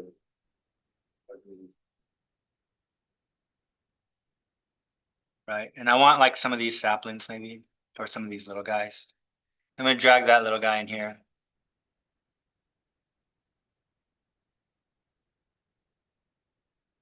Right? What was it? Black alder. This one. So I'm just going to check that one. All of these are unchecked. So I'm going to go and click on the single button. And so what this will allow me to do is plant each tree individually. But again, it's still doing an instance of it as opposed to placing an individual static mesh, right? So we still want to, even when we have to fine tune it and place individual assets, we still want to use the foliage mode to do that. Right? It'll also randomize it. It's the same asset, but it's going to rotate it and change its scale a little bit so it doesn't look the same for you. So there's some advantages of doing it this way, right? Awesome. So I'm going to go back to my maps now. Oh, not this maps. My main maps folder. Yeah. That's for us. And so I'm going to go and open the L underscore. So this is a level underscore savoir anim.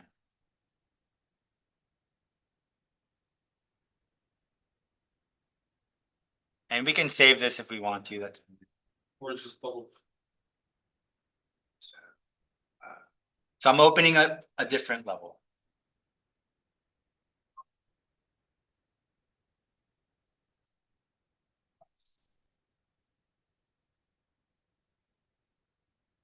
The maps. On the maps. Oh, I want this up though. Animation. Okay. So here's the scene that I basically did exactly what we just covered, right? So these are all just individually placed assets using the single foliage painting paintbrush, right? Here's a procedural foliage spawner with just some grass in it. So I made a PFS underscore grass just to place grass. And then I did a ring of trees using a series of volumes, right? And what I did there was I just duplicated this rough shape, right? I could have done it in any way I wanted to, right? But you just kind of have to know what your objectives are before you start. Otherwise, you could build an entire forest that you can, right? So have a sense of what the extents or limits of your scene is going to be, or what the limits are, and then place these things accordingly. But now that you've done the procedural tools, if you made a mistake, it's really easy to then revive and then click a button, and then all of a sudden you have trees again. As opposed to if you individually place these assets and then now you have to move them one at a time. The pain in the ass, right? And so in my scene, I basically replicated where the trees are in the real Villa Savoie. And I certainly took some liberties in terms of the landscaping here, but I just kind of try to replicate what's actually there between the gravel and the little planting beds.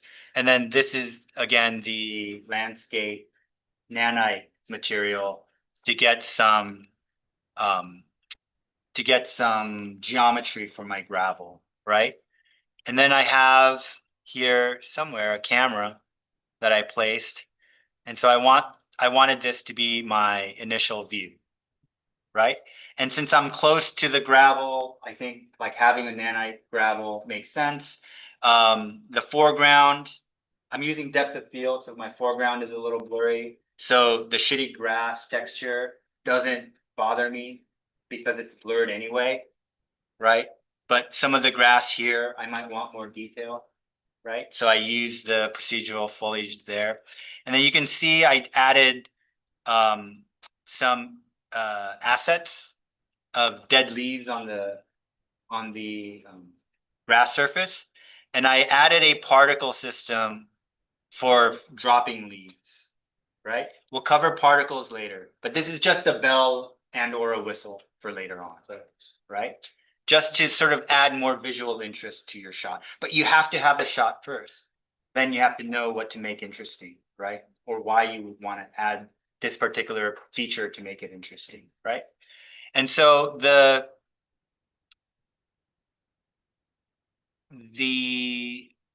grass, or rather the dead leaves, right, is just what's known as a scatter asset, also found on Fab, right? So under mega scans, I found a dead leaf, right, which is also has a foliage type. So I could paint this over my surface as well, or I could also procedurally spawn these if I wanted to underneath trees and stuff like that, right? But these are just assets that I downloaded for free from Quixel, right? For the particle system, I found also on Fab some dead leaf assets, right? But we'll go over this later. So I just took the FBX files and I use each mesh in my particle system, and it's just kind of imagine a production assistant throwing leaves above my stage. That's basically what the particle system is doing, right? And so if you remember that original scene, I had the car driving across this road, right? Again, just to add some visual interest or maybe to work with a narrative, right? And so you might want to start thinking about what that narrative might be. It will evolve as you do it, and that's okay. So just be okay with experimenting and trying out different things. Different camera views might warrant different storylines. I don't know, the way that you position the camera or the way you position your props might trigger different ideas of narrative, right? But at the end of the day, I think maybe the goal is to just highlight the architecture somehow, right? Because we are kind of practicing for ArcViz in a way, like even though we're having fun with it, like you still want to like think about, oh, okay, how do I position my camera to have some action, but maybe also use the architecture as a protagonist in the story that I'm trying to tell. Okay, so if we look at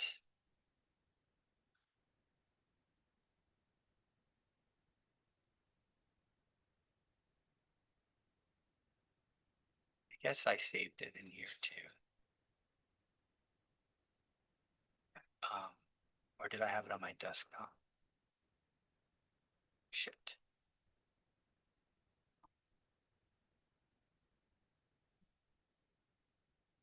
So in my T space,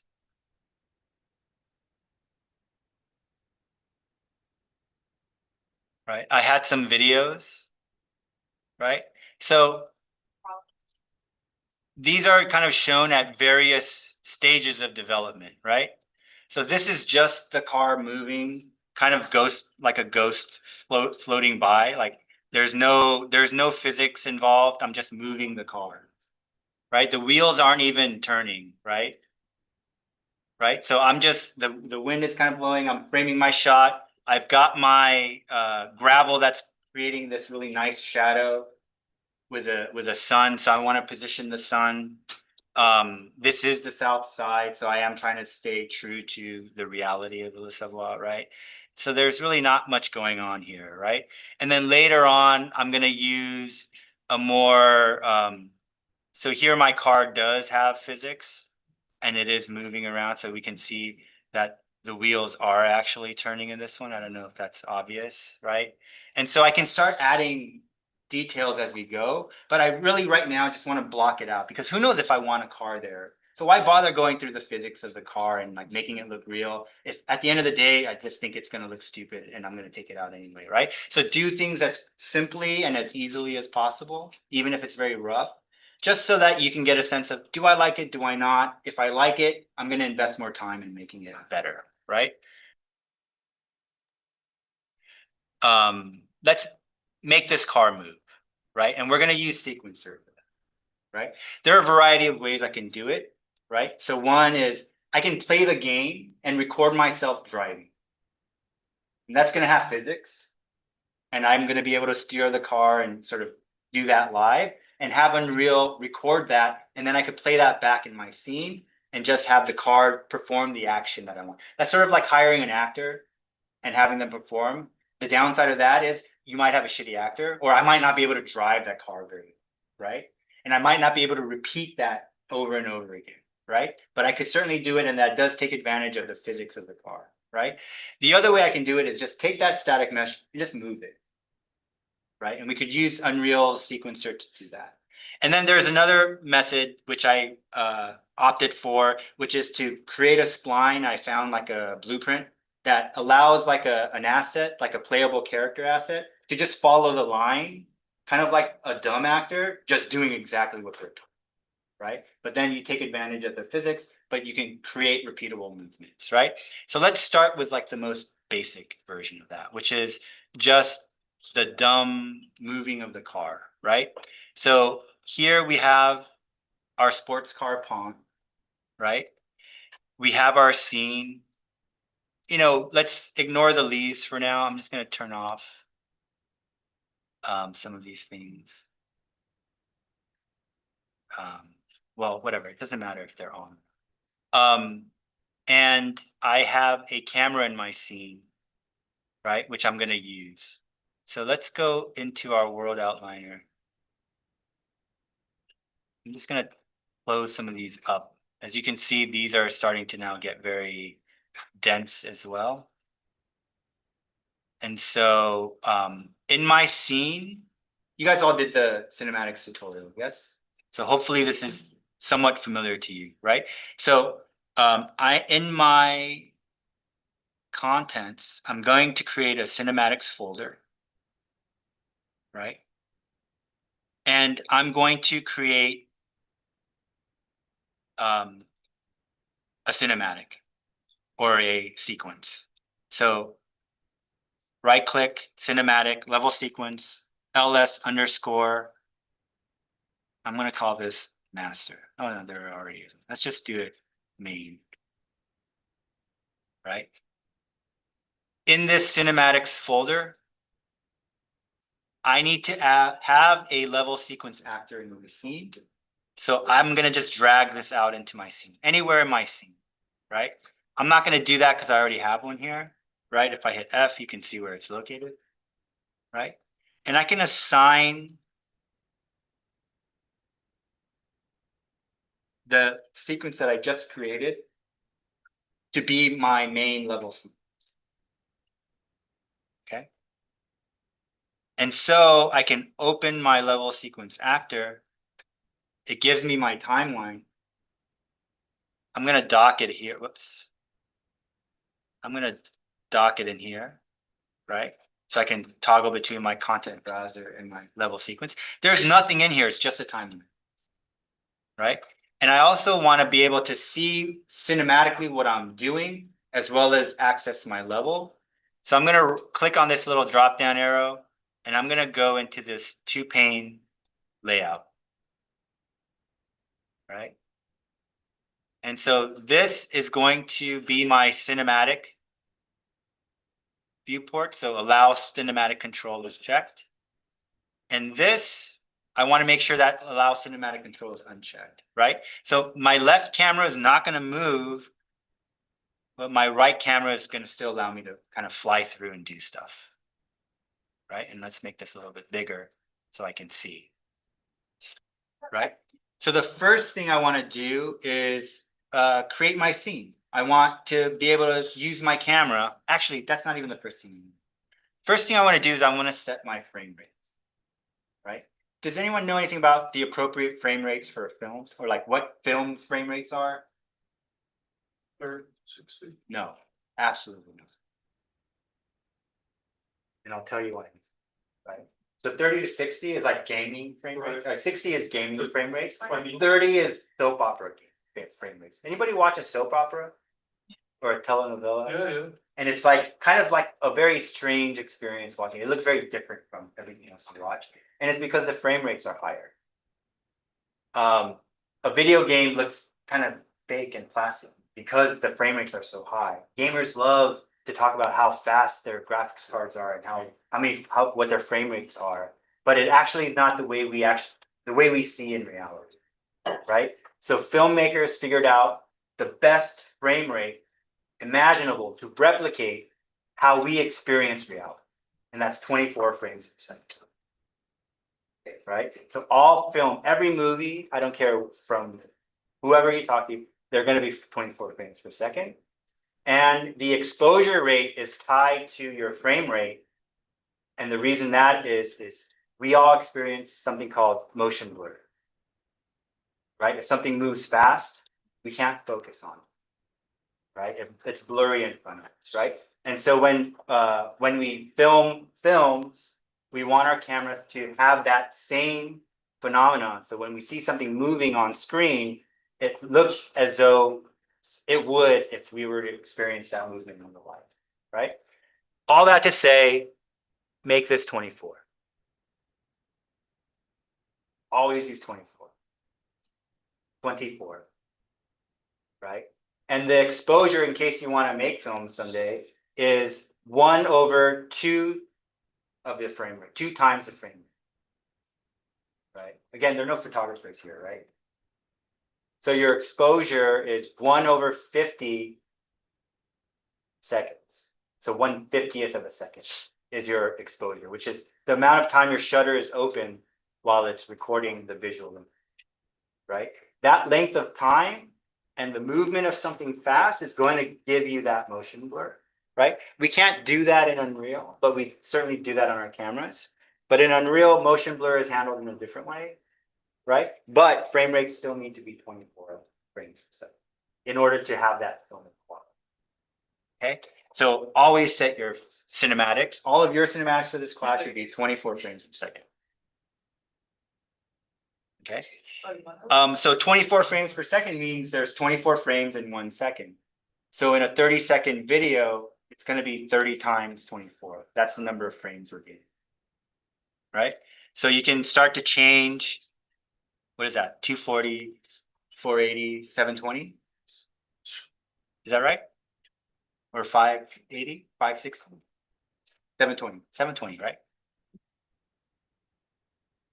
Whatever it is, I can start stretching this out. So if I hit Control and scroll down, I can increase the size of my window, right?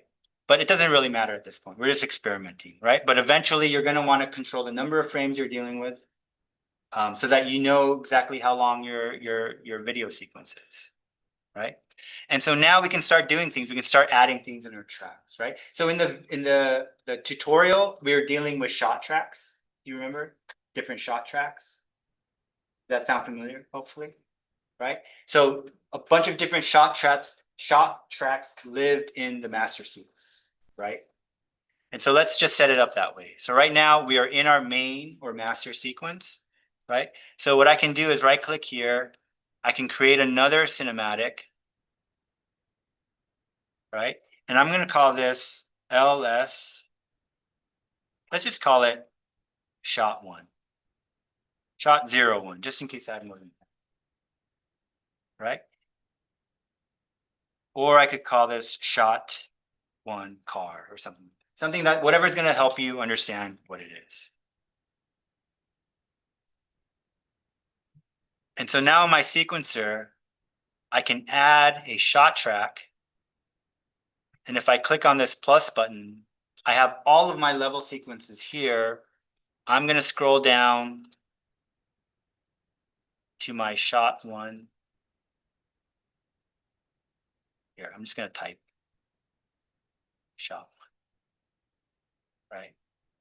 And so here I can click on this blue button to highlight that shot. That shot is 120 frames long, but I can change that, right? But there's nothing in that shot. So I'm going to double click on this now. And so now I'm in a sequence within a sequence, right? So now I'm in my shot sequence, and you can see I have mismatching frame rates. I got to go and change it. It even tells you film 24. Right? So I'm going to set that to 24. And now in this shot, I'm going to work one shot at a time. So in this shot, the story is this car is going to drive into the drive. Right? So what do I need to add? I need to add my camera cut. I need to add my camera through which I can add to the sequencer using a camera cut track. I can click on this plus button, and now I have accessible to me all of the cameras I have in my scene. Right? So that was the first camera I placed. And so now we can see I'm looking through that camera in my sequence. Okay. And then I can do things like change the focal length. So every control I have on that camera, I can keyframe and change in my sequencer. Right? So we can play with that too. Right? So I'm going to close that just to keep things clean. So what else do I need to add? I need my actor. Right? My actor is the car. So I want to add an actor to my sequence. And I want my sports car pawn, right? The other thing I could do is just highlight that car, click on the plus button, go to add actor to the sequence, and it's going to be at the very top here. So I'm going to go ahead and add that, right? So 120 frames at 24 frames per second. How long is this video? Does anyone do math really quickly in their head? Few seconds, okay? And so the simplest way of making something move in Unreal is just to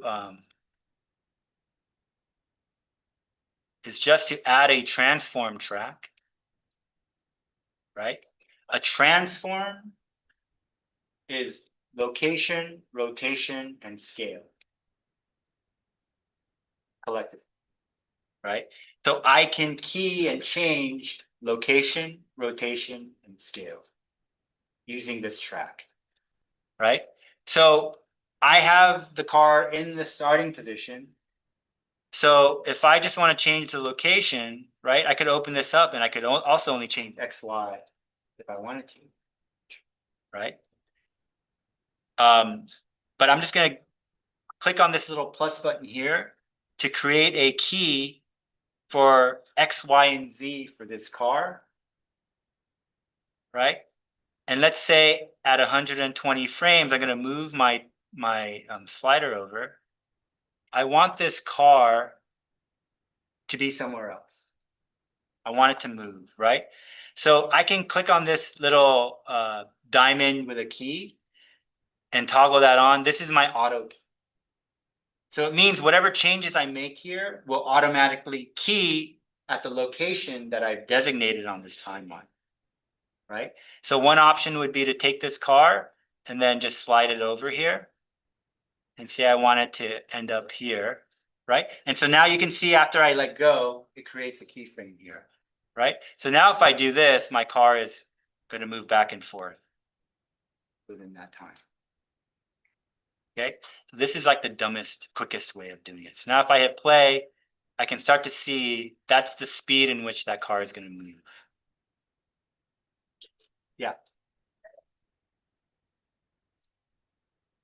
Oh, you don't have the play and pause button here? So if you click on this, you have to check this box. It's checked. Try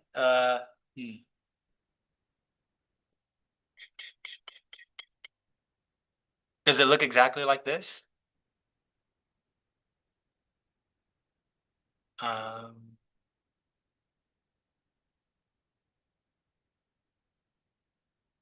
do you have your camera cut highlighted with your camera here? Try that. You don't have it highlighted? I don't have it highlighted, but it still shows. Still should. I don't know why yours wouldn't have that. Yours is, who doesn't have it? This you? It's got like a ghostly computer.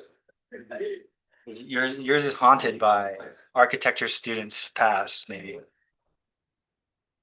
Jason, how do we look at what the camera is showing instead of just like the random? In the sequence, so I would do the 2-panel view.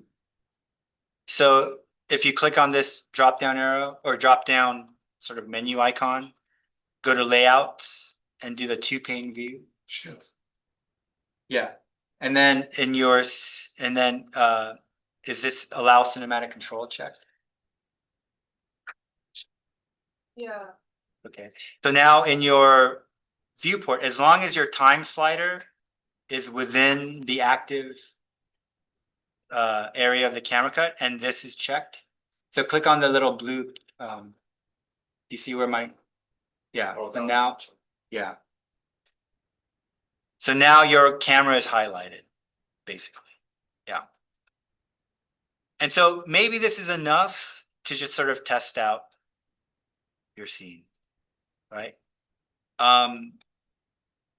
Right now our model is kind of in X, Y, orthogonally or aligned X and Y, right? But say my car or my project was not aligned, but I want my car to go straight, right? It's really hard to control that using X, Y, and Z. So the other way of doing it, and maybe generally speaking, a better way of just doing simple moves is to use what's called a camera rig grip, right?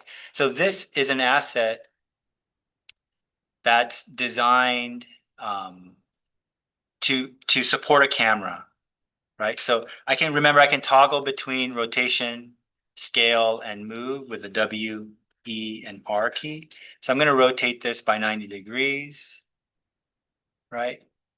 And then I'm going to hit F to focus on that, right? So basically, this is a little device that allows me to put something on it and to run it on that rail, right? Except, this looks pretty useless. It would actually be much more helpful if we can actually highlight the spline component, and I can drag each one of these things out to make it longer, right? So something like that, right? So now, if I slide from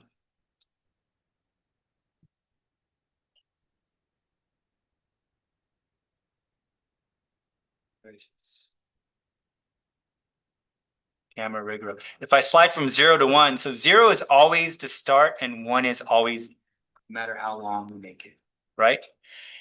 And what's nice about that, I don't know if you guys have ever tried to keyframe complex movements. It's like really hard to time things properly. So now if I right click on this, I can add a spline point, for instance, and I can start like adding curves and things like that. And then no matter what, it's going to run through the rail at a consistent speed, no matter how complex I make the rail, right? And it rotates the car based on. And it could, if we wanted to. Yeah. So now how do I use this for a car? So I can use this for a camera, I could use this for a car, I could use this for anything. I can use this for a tree if I want to, right? So with my rig rail, what I could do is grab my sports car and I can make this here. See, rather than do that, I could right click and I can attach this to my camera rig rail, right? And so what that does is it makes my car a child of my rig rail, right? So if I move my rig rail now, right, the car is in the same exact location. If I move my rig rail now, my car is going to move, right? And if I start to move my position on scale, you can see my car is now like weirdly sliding in this path, right? And so to your point, if I wanted to change the orientation, I just need to check this box, lock orientation to rail, which will then always sort of make it line up with the direction of travel, right? So now my car is going to rotate and curve and turn, right? So what I can do is start creating more complex movements. If I just need something to go in a straight line from point A to point B, I key point A, I key point B, and then just do it. That's the fastest way. But if I need something more complex, then I might want to use that rig rail, right? Is there a way to make something also rotate as it's? I could do that on my rig rail too, right? So the way I would do that is if I highlight this spline point, right? So another thing to note, well, I'll talk about this later. So I can take my position and I could rotate it this way, and you can see what happened to the car, right? So first off, the car is offset from my rig rail, so that's a problem, right? So I'm going to take my car and I'm just going to set it to 0, 0 now. And so my car's location is now relative to my rig rail, right? So my rig rail has an origin. And so now I just need to set my car's origin to 0, 0, 0, and that car's origin is going to align to my rig rail's origin. Does that make sense? And so now you can see no matter what I do with my rig rail, my car's origin is always going to be 0, 0, 0, right? Because it's dependent on the rig rail, right? So I can rotate my car this way if it's doing like a crazy banked turn or something like that, right? But that's,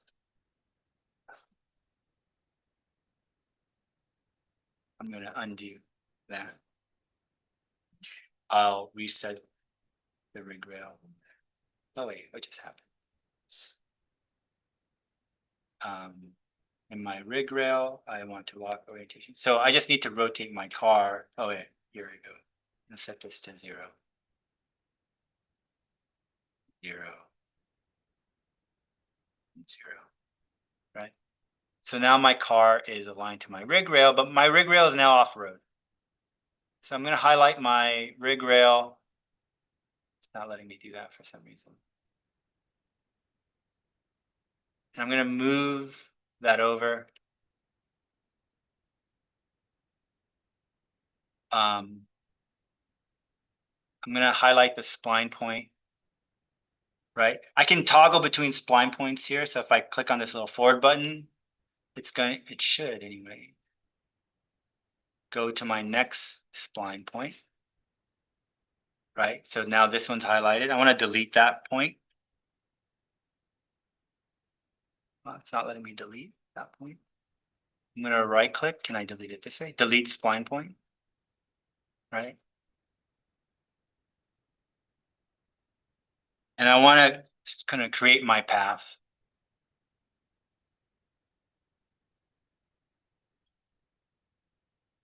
Right. So maybe over here. If I hold down Alt and drag, I can always create something new. Right. So if I hit Alt and drag, I can create a new spline point here. I can start turning. I can hit my rotate. So these are Bezier curves. I don't know if you're familiar with that term, but it has like kind of like the Illustrator pen tool, right? I can increase and decrease the influence of any individual point, right? And I could also move my Bezier points. right? So I'm just trying to, have my car make this turn, right? So now if we back our camera up a little bit, I can have my car sort of turn that corner, right? This would be really hard to do if I'm just using the transform tool, right? Because then I would have to key a rotation here, start and end from 0 to 90, and then try to then make sure that my translation is all kind of matching with the location of the keyframe so that it's driving at a consistent speed, right? So the rig rail kind of makes that process much easier. And I could also animate characters walking a path using this as well. But now it still doesn't have physics, right? It doesn't have physics. This is all just for visual. And then what I would do is I'm going to delete my sports car pawn from here for a moment. Right? Where's my sports car? Did it just disappear?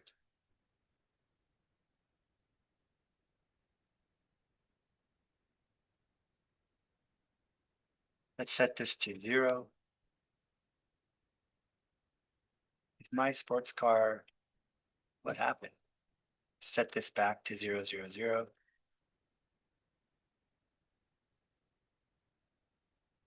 Right. I might want to raise my rig rail up so it aligns more closely to the ground. Right. And I may want to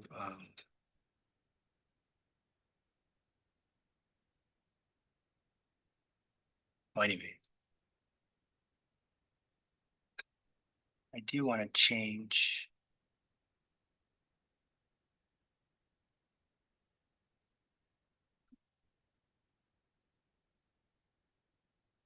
this point further back.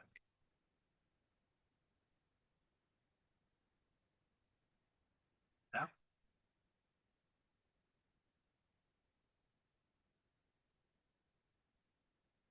I guess I can't move. Yes, I can, right? I'm trying to move this.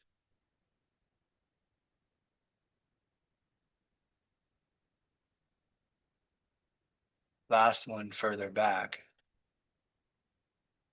So my starting point is back here.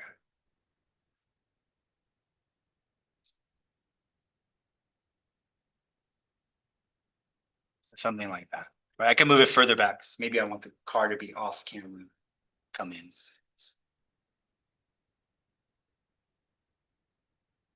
Right. Oh, I didn't animate it yet. So the problem also is I have my sports car that still has these transforms, right? And so I actually, I thought I deleted this from, let me see. So I just deleted the sports car track from my sequence because I want to do it again, except this time I want to use a rig wheel. So I need to go to my sports car. So my keyframes changed my transform. So I need to reset this. And so my sports car is back in its starting point. I'm going to reset this as well. And so here's my sports car. And now if I move this, it should be working. Right. So now I'm going to add my rig rail to my scene because I want to animate that movement.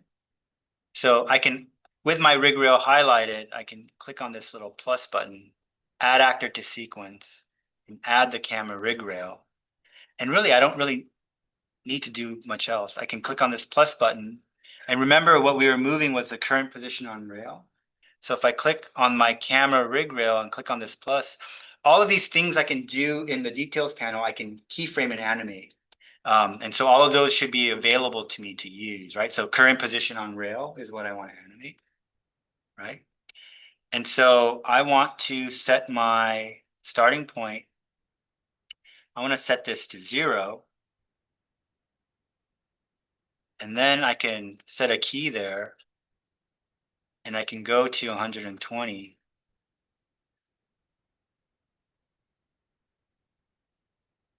And I can move my current position on rail. Let's just say it to 1, right? So once I make that change, it adds another key, right? If I have auto key off, all I need to do is set this to 1 and then click on this plus button to add that key. Right? And so now what's happening is my car is going to move. Let's move that slider over. And if I hit play, we can see my car is now driving and turning that corner, right? Maybe it's moving too fast. Maybe it's moving too slow. I can make it start slow and then speed up. So yeah, so that's called ramping. And it automatically does do that. There should be a curve.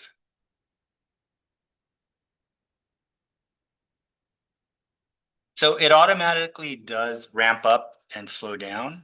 If you don't want it to, if you right click and you change the key to linear, it's gonna just more mechanically move. So it won't accelerate and decelerate. There should be like a graph. Can't remember exactly how to find it now, but I can send you some more information on how to control that. But yes, it does initially ramp up and ramp down. You may not want that for your character animations, so that's something to keep in mind. So that's like, I think, what else did I want to cover?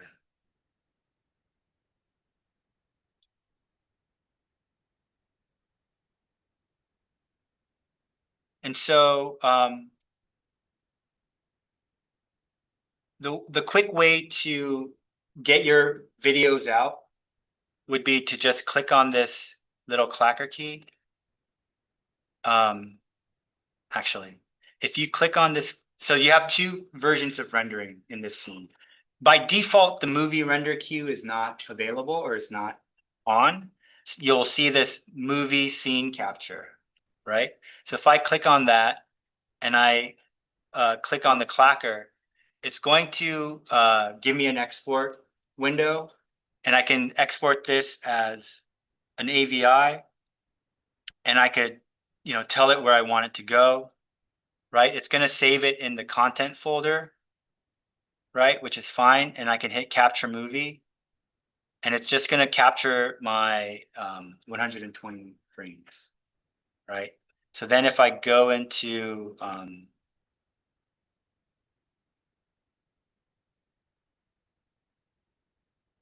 it's in my and go into my saved folder,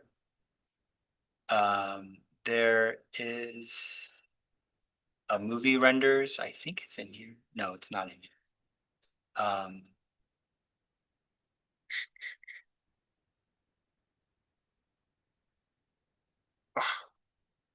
Where is it?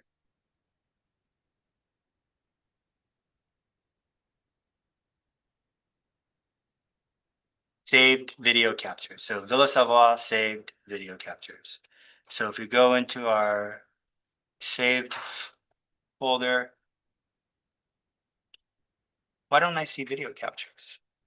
Maybe I am running that off the eSpace. Is that possible? Or maybe it's off of this one.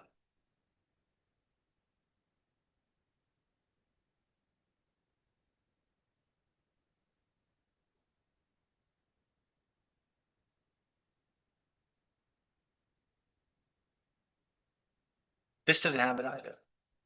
Where is my project?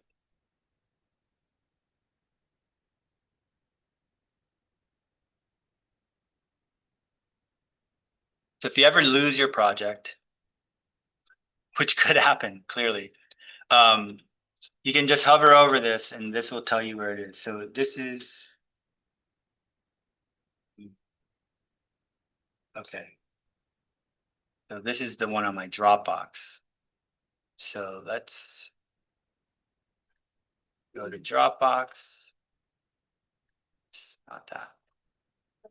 Unreal projects, wa.k. So saved.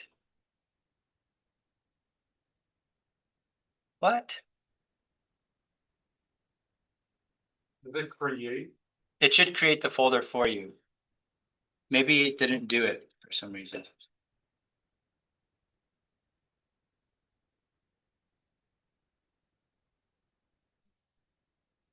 Oh, it's saying invalid output directory.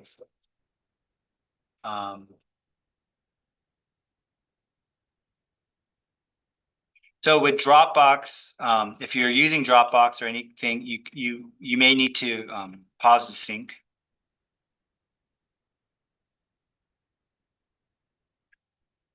And now if I capture movie, no. Here, let's just save it to the desktop. But it should create the folder that's shown in the dialog box.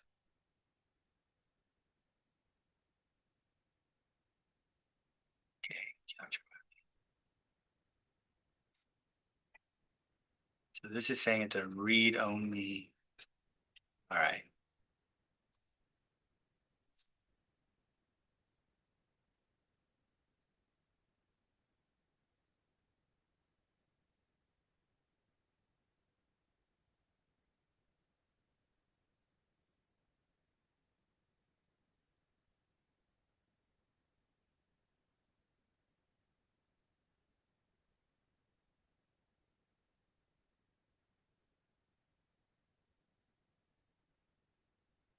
Let's try that. All right, so now it's going to ask me to save everything. And then it's going to export that video sequence.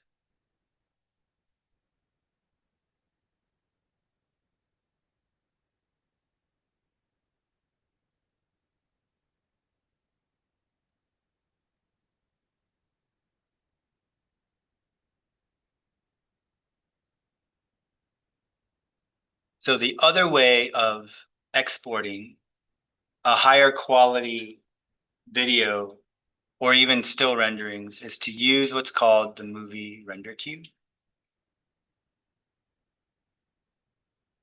So the first thing you would need to do, so these projects already have it enabled. You will have to enable it. So if you go into your plugins, so edit plugins, go to movie render.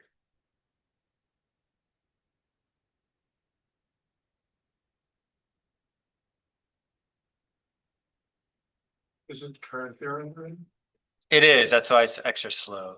But I'm running out of time, so I'm trying to do it at the same time.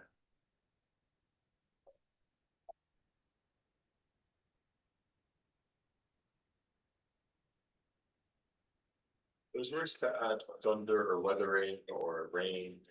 Yes, so these would also be assets to use. That you would need to find and use. There is an asset here that you can use, so maybe I'll show you that and then we'll call it a day. And we can import that onto our project from your Yeah, content. I guess let's talk about movie render queue next week. For now, you could do the legacy capture for your quick like checks and outputs. I do want you guys for homework to sort of set up a sequence and then capture the AVI and then submit that for your homework, right? But again, try to think about the narrative a little bit and what you want to do, and start to think about what opportunities might lie, how you tie that narrative into the architecture if you can, right? Yeah. A dolly zoom? Yeah, you would. So there is a. This is now, okay, I think it's done now. So there's the rig crane. There's the rig rail. And so the crane is literally like simulating a camera on a boom. And then you could always change the zoom, you could keyframe the zoom in the same way. So if I wanted to change properties of my cine camera actor, right? I can create a keyframe here. I think this is still okay. I can create a keyframe here. The control is at the end of I don't the know. orange. Oh, I see. I see. Yes. Let me undo that. Thank you.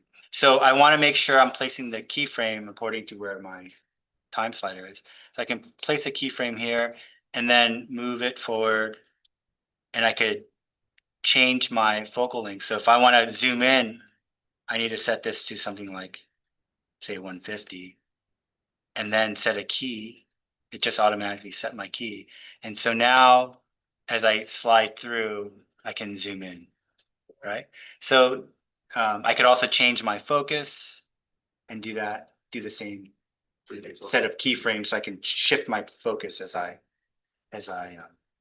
go through my video. From foreground to background, for example. Yeah, I mean, you see it all the time in films, right? Like something is blurry and then all of a sudden it's sharp. Yeah, yeah. It's trying to draw your attention to that particular thing. And so, yeah, so we'll just use the legacy movie capture, so movie scene capture, and just export the AVI. It should save to the video captures folder in your project folder, so you should be able to find that. And then the last thing I'll show you is someone asked about the weather. So in that same folder, you'll have a level called L_savoir UDS. And UDS stands for ultra dynamic sky. For some reason, I think this is not loading properly.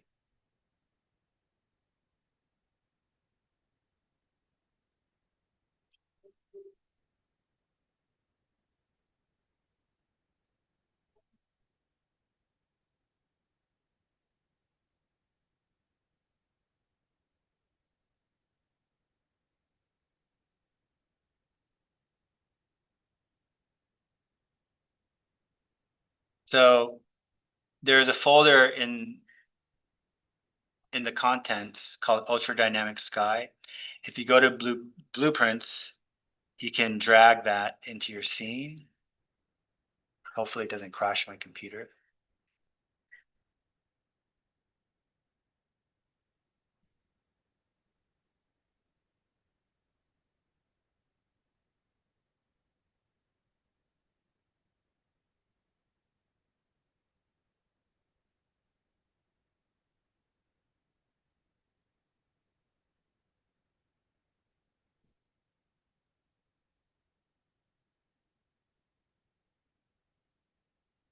I don't know why. This isn't working.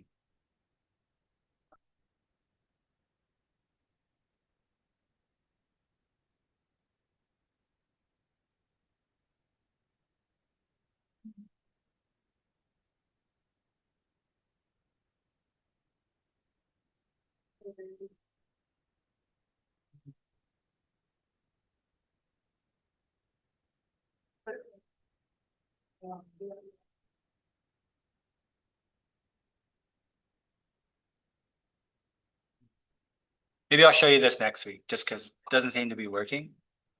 I might have to re-import it into the scene. But there are a variety of ways, like, so the question was about weather. So there are other assets like that you could purchase that make that process easier. If you go to Fab and just type weather. So you can see there are a variety of different assets that you could use. Let's see if there's anything free.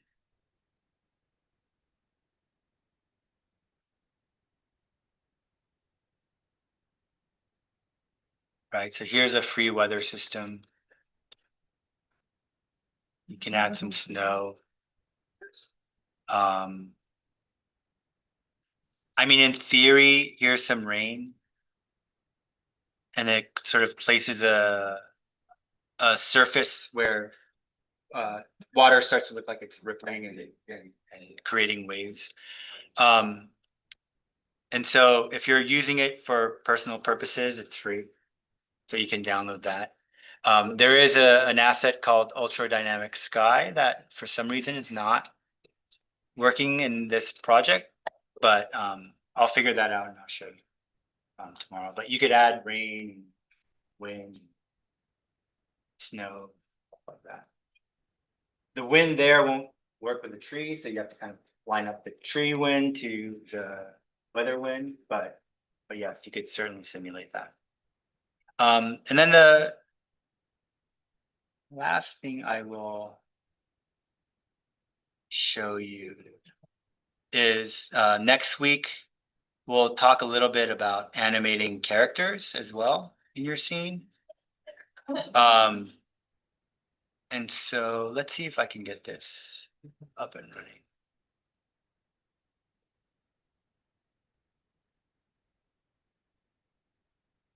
So for now, we'll just animate something moving. I don't want.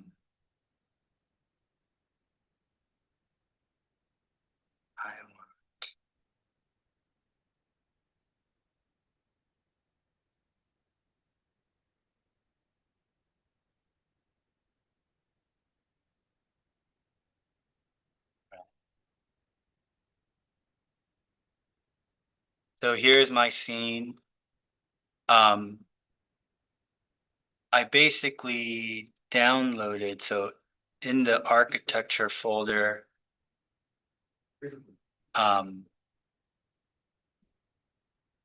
in my entourage, I downloaded a couple of characters, right? And they're just these, why is this? I think this has more to do with syncing issues. So I'm not sure if this is gonna work.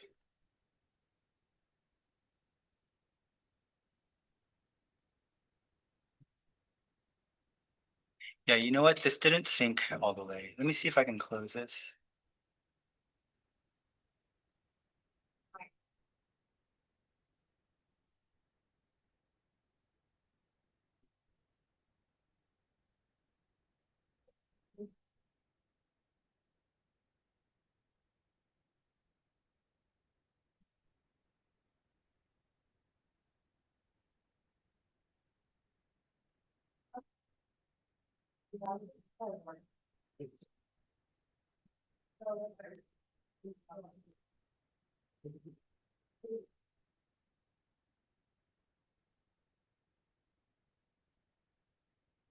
Let's see if I can get this to open. I'm running this off the T space, so it might not work, but.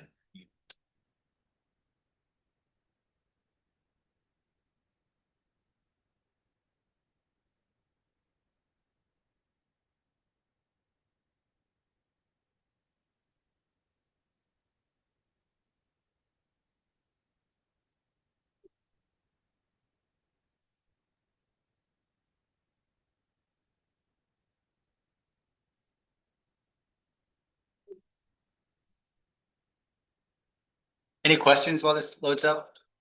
In the Unreal Launcher tab, sometimes if it's the same account, I can't find the same projects. Does it mean I have to download it onto the machine I'm on? Are you syncing? I'm not sure.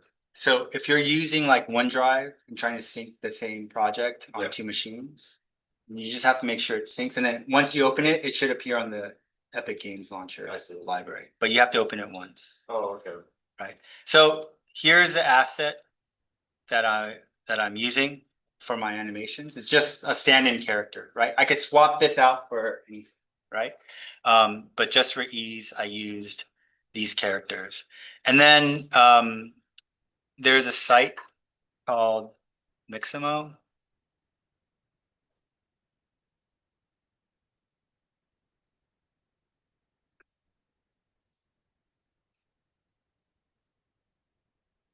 I don't know why.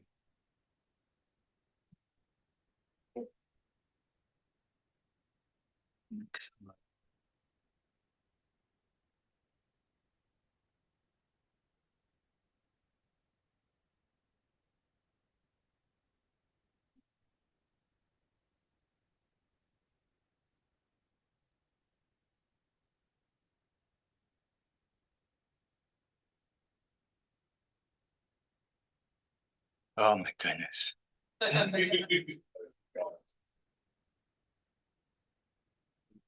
The world we live in now, I guess. Straight for free back barrel, that's a G. No, by then quantum computing will take care of all of that, right? So Mixamo is a site where you can download a bunch of characters and different animations, right? So if you want a character to just walk, you could just find a walking animation and you can, use the walking animation and import it into your project and start using these animations to um, um, Use Canva. you can use these animations on a variety of meshes. You could sort of import your own too, and then rig it and then export animations rigged to that character. So I'll show you how to do that. But real quick.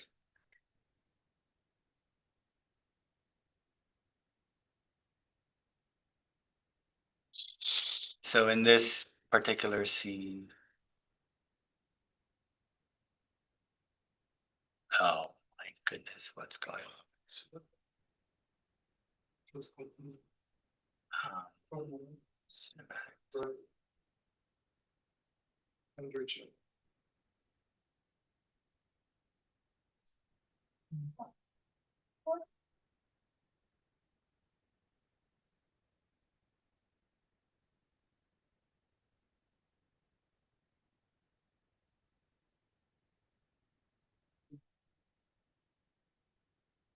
Right.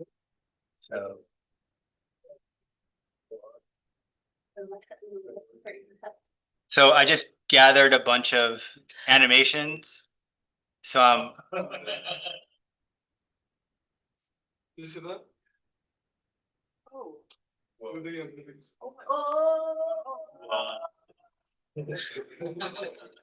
That's really good. So you're chaining different animations from Mixamo to have the character sort of play out something. And then I could change the character's transform.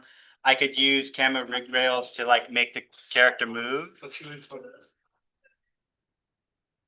Well, we have to set that up ourselves. So I have to use a rig rail, then attach the character. So for instance, we can see the character that's escaping from the house, right?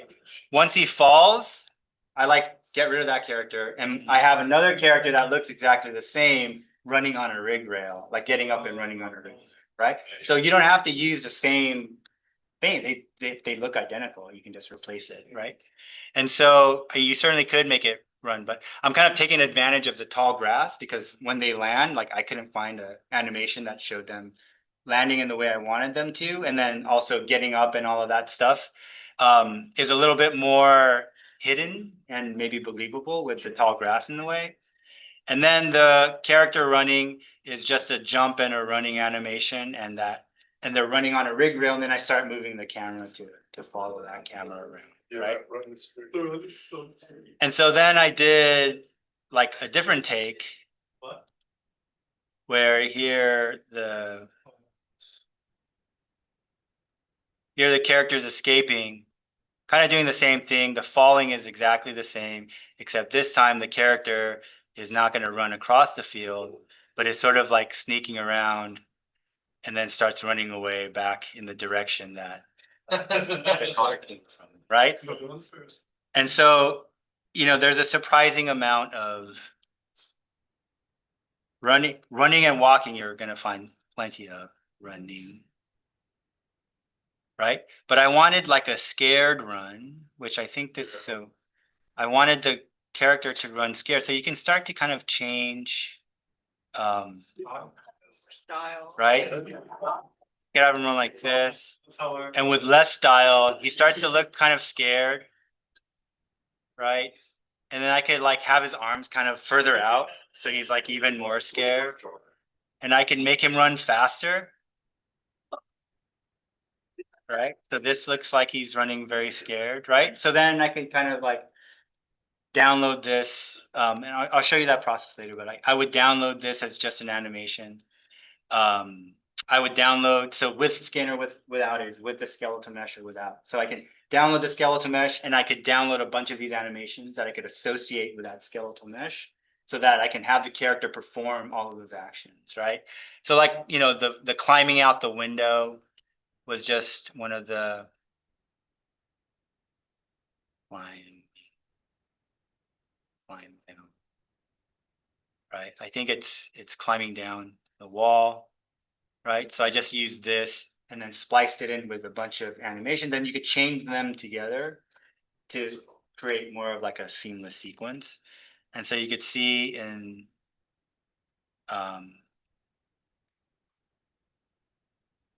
so with my Ybot character, which is this character, I've got a look around animation, a running animation. Here, let me make this bigger. Right. So So which is the first step? You put the animation onto the character, or you put the character in the scene? so first I'll put the character in the scene. So then here's another, and I'll start to reveal my narrative a little bit, but maybe that's okay. For some reason, these have not connected. But there's another Xbot character, which is a female character. So it's up there. You can see it, right? Let me find, where are my actors? Right. So there's my female character. She's just standing in T pose. Right. That's how I wonder if I can quickly.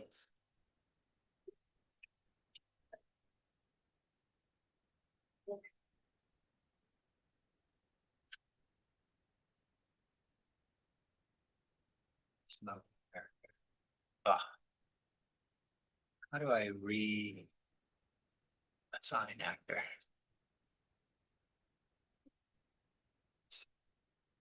Right. So I want her to smoke. And so there's a smoking animation that I found, right? yeah. The ashtray is a fab asset that I found, right? I know, who would have thought you would have learned how to make a robot smoke? Right? So I can go to Sketchfab.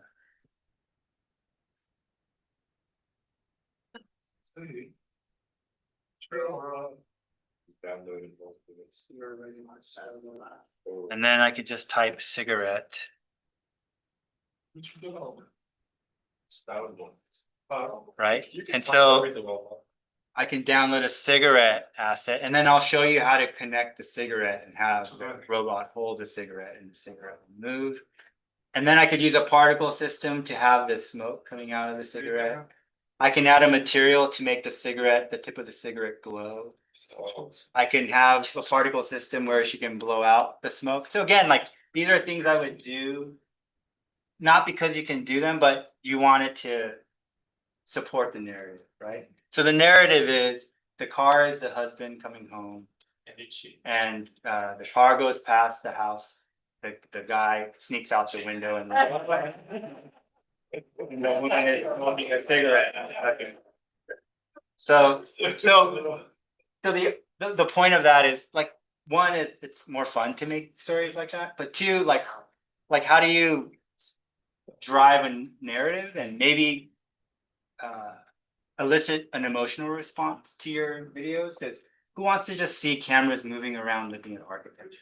Like that's like the most boring thing ever, right? But so the architecture should be a protagonist in your scene, right? So like for instance, I had the character running away down the path that the car came.